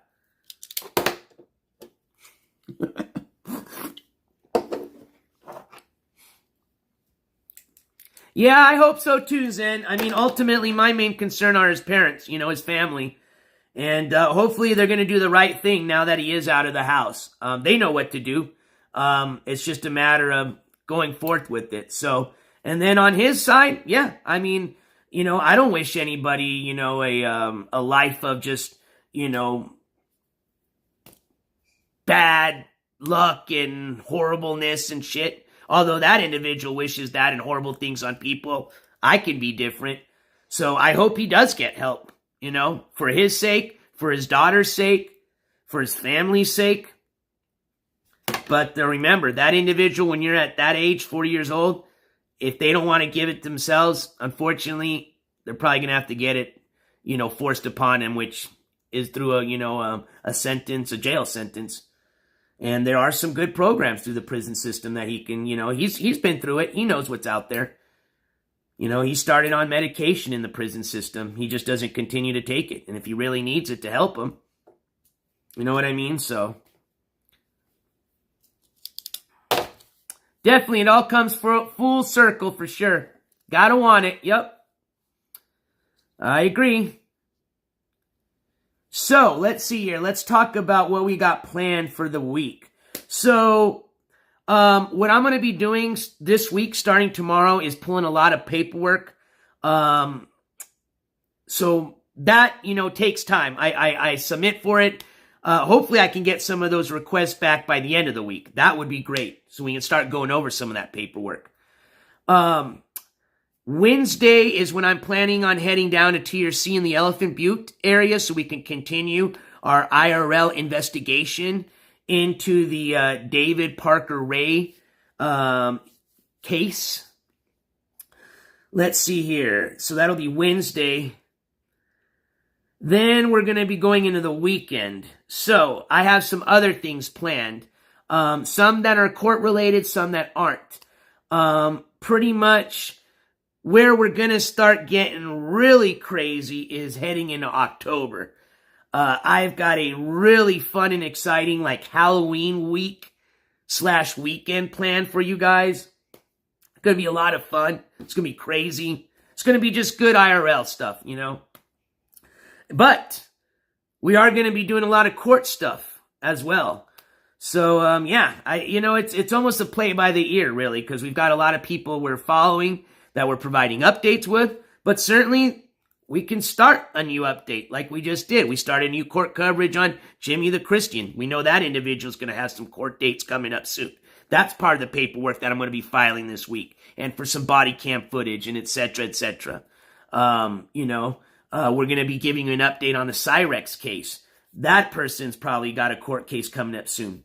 Hey, remember, I've got the mobile van. As long as I don't have anything scheduled for that time, there's a court date I can attend, we'll be heading down over there. So, yeah, these next couple of months, we've definitely got a lot of stuff coming. Just got to be patient with me, because sometimes I don't have an itinerary for that week until maybe a couple of days before. So, yes, we've got a lot of stuff. There's a lot of stuff coming up. As a matter of fact, Dawson has already found some of these secret emojis. Uh-oh. Give you guys a little clue as to what we got planned for the end of the month. Halloween week. Uh-oh. Da-na-na-na-na-na. Da-na-na-na-na-na. Da-na-na-na-na-na. Da-na-na-na-na-na. Who you gonna call? NJ Courts. You get the clue a little bit? Kind of giving you little crumbs here and there. So somebody found a little crumb today. Good job. But yes, I am very looking forward to our new journey. I hope you guys are going to join me on this journey. And I appreciate all your guys' support. Today we had a great chat. Thank you guys. Saw a lot of great comments. I learned some stuff from you guys. I hope you guys learned a little bit of new stuff from me. I know I've received a lot of feedback about this case. A lot of people, since we brought it up when we went down to the lake last month, or for my birthday, remember, in July, not last month. So we're going to continue with it, and it seems like we opened up a new little rabbit hole now with this new individual, this Dennis individual that's kind of came to light. And like I said, you know, just not facts, just some allegations at this point, but I think that individual was a lot more involved than we think. Same with the daughter, and obviously the girlfriend. I mean, the girlfriend, for sure. And she's out. She's out of jail now. So, yeah, interesting. But, yeah, if we could get some interviews, that would be pretty cool. And we'll see how it goes. Like I said, it is a long shot. You know, I saw some comments saying it may not happen. Hey, you know, it may, but, you know, you don't know. What is that saying? You don't know unless you ask, right? Worst you can get is no. Zen, thank you so much. Zen with the $5 super chat with the good old classic smiley face. Thank you so much, Zen. You know what? Hold on, I gotta dust off the cobwebs on this bad boy. It's been a while. I want to thank you so much for your support. Thank you, Zen. Where's my squeak? Okay, there we go. I forgot I got a squeak side. I got a squeak side and then a not squeak side. There we go. Ooh, and I've already about killed. Yep. No more soda pop. All right, so let me just make sure I got everything that I wanted to go over. Okay, I want to read this before we go. This is kind of one last article I want to read together with you guys. This talks a little bit about the disappearance of Marie Parker, and then kind of ties back into this Dennis gentleman, Dennis Yancey, okay? The reason this was kind of important is because I was trying to find out, so when I was reading the story about what happened to Kelly, the friend of Jesse's, the one that had her throat slit, the first victim, the one that, you know, went down to the bar with Jesse, the daughter of the serial killer. As soon as they said bar, and it was in T or C, I said, well, what bar is it? Okay, because it's a small town. They can't have but a handful of them, okay? Especially at that time, they may have had one or two. So that led me into, you know, trying to find out which bar it was. So that's when I started kind of going down that search or that rabbit hole of typing in, I think I just typed in literally David Parker Ray bar T or C. And that's when a Reddit post popped up and I found the name of the bar through there. And then I was able to look up some more information about that bar. As a matter of fact, there was a website from 1999 that gave the reviews of all the bars that were there at that time. And that was one of the bars it gave a review on, and it gave it a bad review. Go figure that. But once I found out the name of the bar, I was able to find the address, right? So that's why we're going to be going over there on Wednesday and physically seeing what is there now, okay? But this story, this was one of the articles that I read that kind of gave me a little bit of more information about that, and I want to share it with you before we go, okay?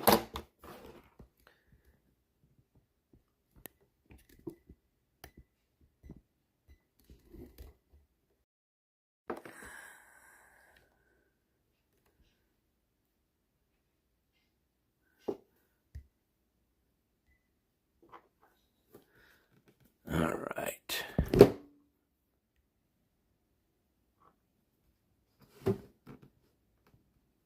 All right.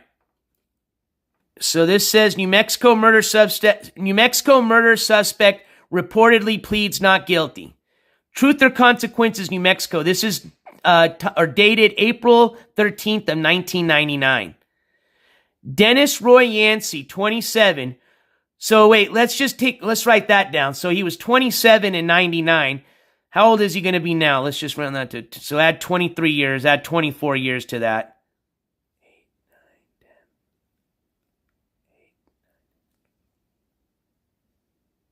So at 41? Yeah, Dawson, just even locals, absolutely.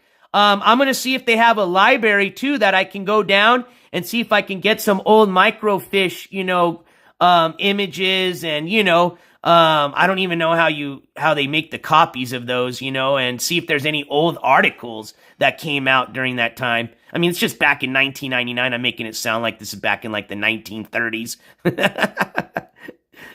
But anyways, let's finish this little article here. Dennis Roy Yancey, 27. So I guess we're figuring he's about 40-something years old now. See, these people are about my age, Wait, no, not my age, because I wasn't 27 in 99. He's about a year older than me. So, hold on, I'm 40, so about 50. I think he'd be closer to 50. Either way, you get where I'm going with that, all right? Dennis Roy Yancey, 27, whose sources say admitted strangling a woman to death, is expected to plead not guilty. He was arraigned Monday. Yancey has been charged with murder, kidnapping, conspiracy to commit both murder and kidnapping, and evidence tampering. The 1997 disappearance of Marie Parker, then 22, of TRC, has become part of the investigation into the kidnappings of 2 other women who were raped and tortured while held prisoner in a trailer. Parker, a single mother whose 2 daughters are now living with her mother in Albuquerque, was last seen at the Blue Water Saloon in the town of Elephant Butte in July 1997. A source close to the investigation told CNN Yancey was leading law enforcement authorities to locations around Elephant Butte Lake, a body of water where Parker's body may have been dumped. It runs what does that say? It runs adjacent to both Truth and Consequences and the small town that bears its name. But investigators said a search of the ground and from the air Saturday was fruitless. Scroll down here a bit.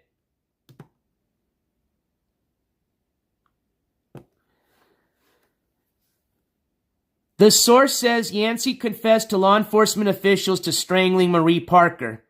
Following Yancey's arrest Friday, the FBI identified him as an associate of David Parker Ray, 59, who was arrested last month with 39 on several offenses, including the rapes and torture of 2 women. So let me read that paragraph one more time. Following Yancey's arrest Friday, the FBI identified him as an associate of David Parker Ray, 59, who was arrested last month with 39 on several offenses, including the rapes and torture of 2 women. Next paragraph. A source close to the investigation tells CNN that Hendy is developing a plea agreement with the district attorney. And Hendy is going to be Cindy Hendy, which is going to be referring to his girlfriend, right? Let me just double check. Finally getting my names down here, I think.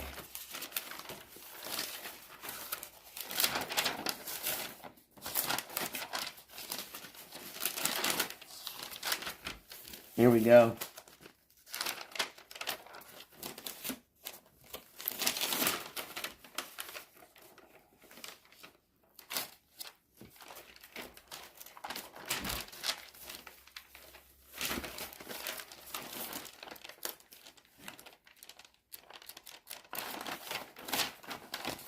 Anyways, let me finish this here. Let's see here. A source close to the investigation tells CNN that Hendy is developing a plea agreement with the district attorney. The arrest followed an investigation that began after one of Ray's neighbors saw a bloodied woman on the road, naked except for a padlock collar around her neck. The couple, who lived together in a trailer home in the town of Elephant Butte, faces preliminary examination scheduled to begin Thursday. Authorities searched a smaller soundproof trailer owned by Ray and found books on serial killings, videotapes of Ray explaining various types of torture, books on the human anatomy, scalpels, and a gynecological examination table with stirrups. Ray is being held in the Sierra County Jail here. Handy and Yancey were moved to the Doñana County Jail in Las Cruces. See, and that's where I'm at right now, is in Las Cruces. Unfortunately, both those individuals are out of jail now, so there wouldn't be any possibility of me trying to get an interview with them while they were here in jail.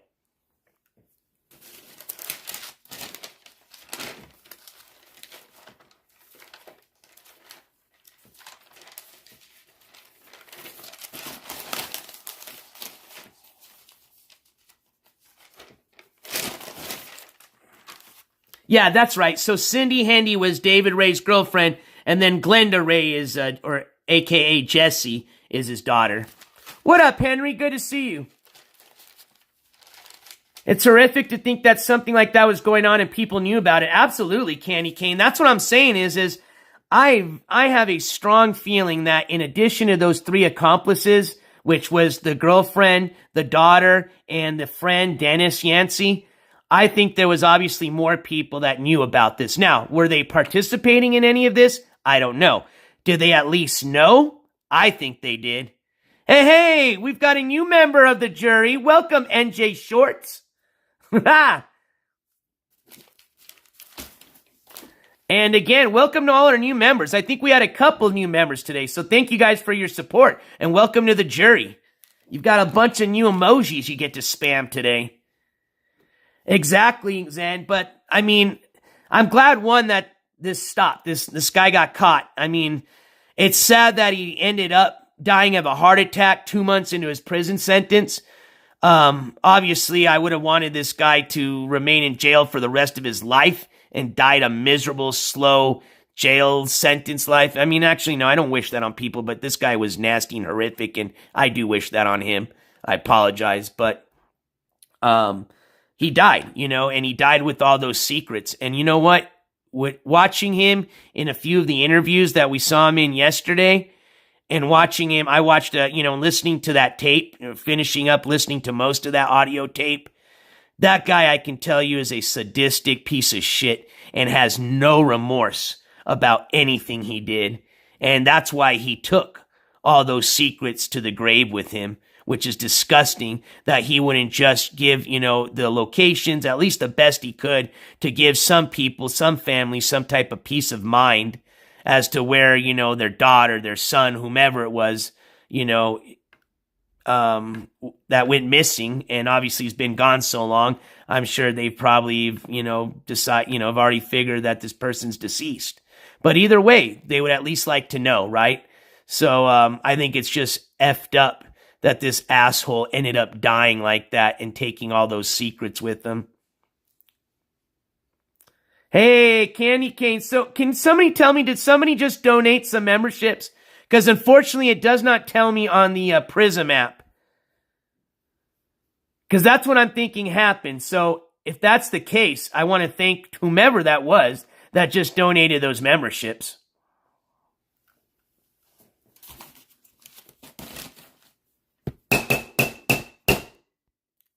Thank you. But one thing too is we'll talk about this. Okay, so I think it was just individual members joining. So thank you for those individual members that were joining today and re-upping today. I've also made some special membership badges. I don't know if you guys can see those yet. So depending on how many months you've been a member of the jury, you get a special badge by your name now. Actually, I might be able to see that on my laptop side. Hold on here. Let me see.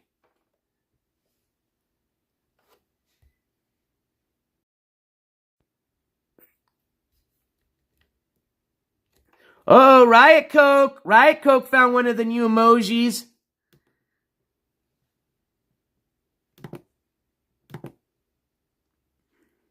Let's see.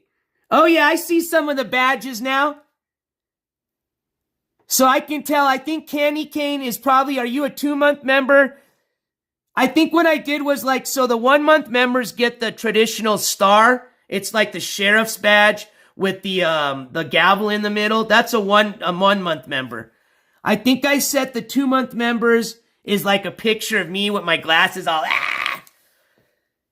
The 6-month or more members, you get the official don't mess with the press version of me. And then I think our like 3-month ones get cracked out skiwi. I'm trying to see if I can see any of those ones.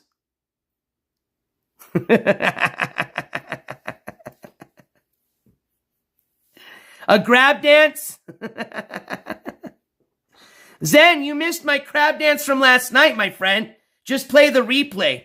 And it was pretty funny. It was a crab dance / parody. Now, Zen, you can donate a crab dance for the price of $49.99.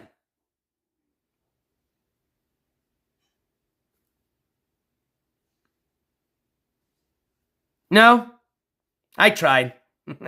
Just kidding with you guys. We'll have a lot of crab dance. We're going to have a lot of fun, trust me, once we start our... I'm going to tell you, Halloween is one of my favorite holidays, okay? So... October is going to be a blast.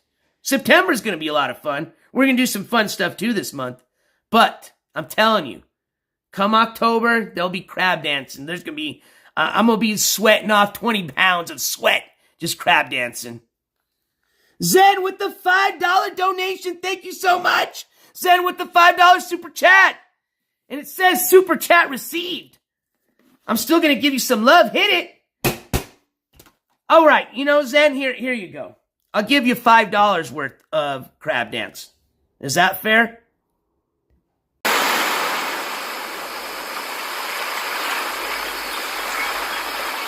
Now remember, only $5 worth of crab dancing, okay? I'm a cheapskate.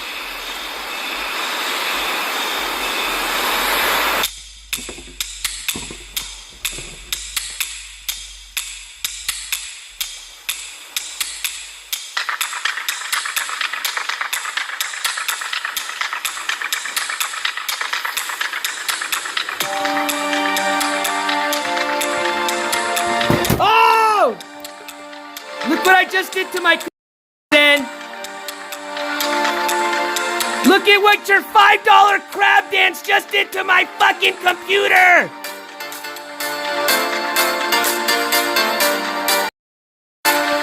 Fuck it.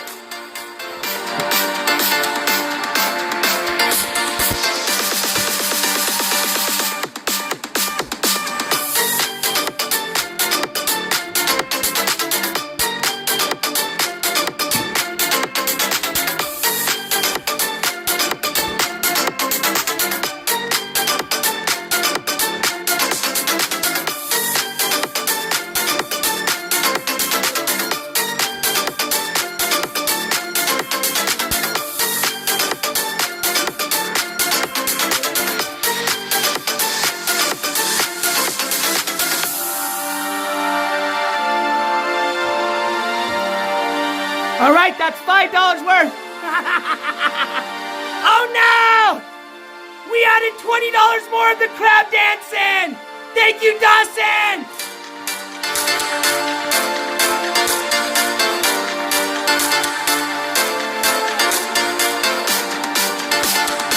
Yeah!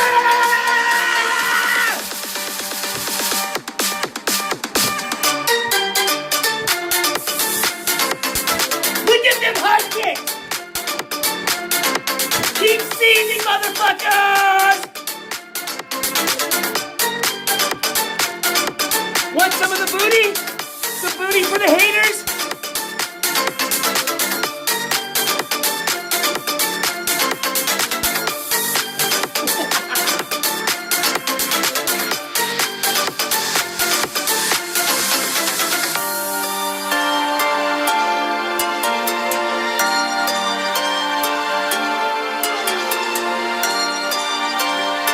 Yeah, baby! I missed the crab dance!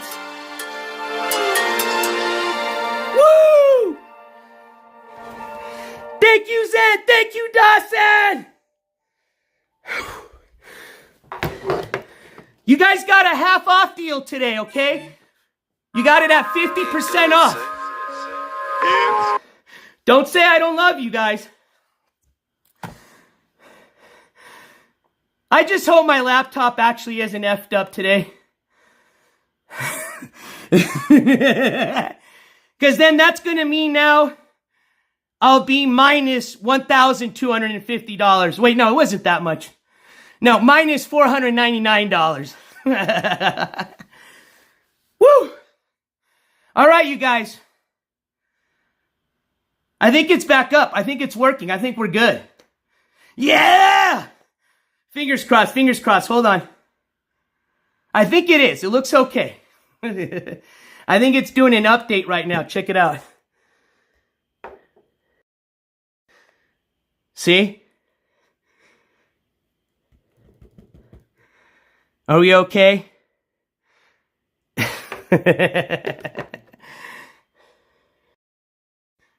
right, there we go. Woo! Man, you guys got me breaking some sweat there. Look at that. Little sweat molecules. Hey, at least I still got my eyebrows. Not a lot, but they're still there, baby. Hey, you dare me to shave my eyebrows? $100. And these bad boys, gone today. No, I'm just kidding. No, don't do it. Don't do it, because I know you guys will. Anyways, I hope you guys had fun. I'm going to go work on enchiladas now, okay? Unfortunately, we couldn't work out the enchiladas / watching the documentary / how I wanted it to go, but I think it worked out for the most part. And again, don't forget, watch that documentary, okay? It's a hell of a good documentary. And we'll continue on our investigation. Also, we will continue on with court updates, okay? That'll be coming up sometime this week, either before or after our trip on Wednesday down to Elephant Butte. So we got that coming up, don't forget. Woo! All right, you guys. I'm going to call it a show. Love you guys. Don't forget, keep your head on a swivel. Check that 6 every once in a while. I want to say thank you to all my haters, all my nosebleeders up there. Still love you guys. Come down sometime. I want to say thank you to all my supporters. Thank you to all the members of the jury. And thank you to all the viewers. I had a great time. Love you guys, man. I hope you guys enjoy chat. Chat rules. Squishy socks. You have a good one. Every time I say squishy socks, I want to say squishy socks. It just, my tongue gets all weird. It's funny. You have a good night. All right. As always, and just for tonight, NJ Courts is officially out of here. Peace, everybody. Take care. And have a great rest of your weekend.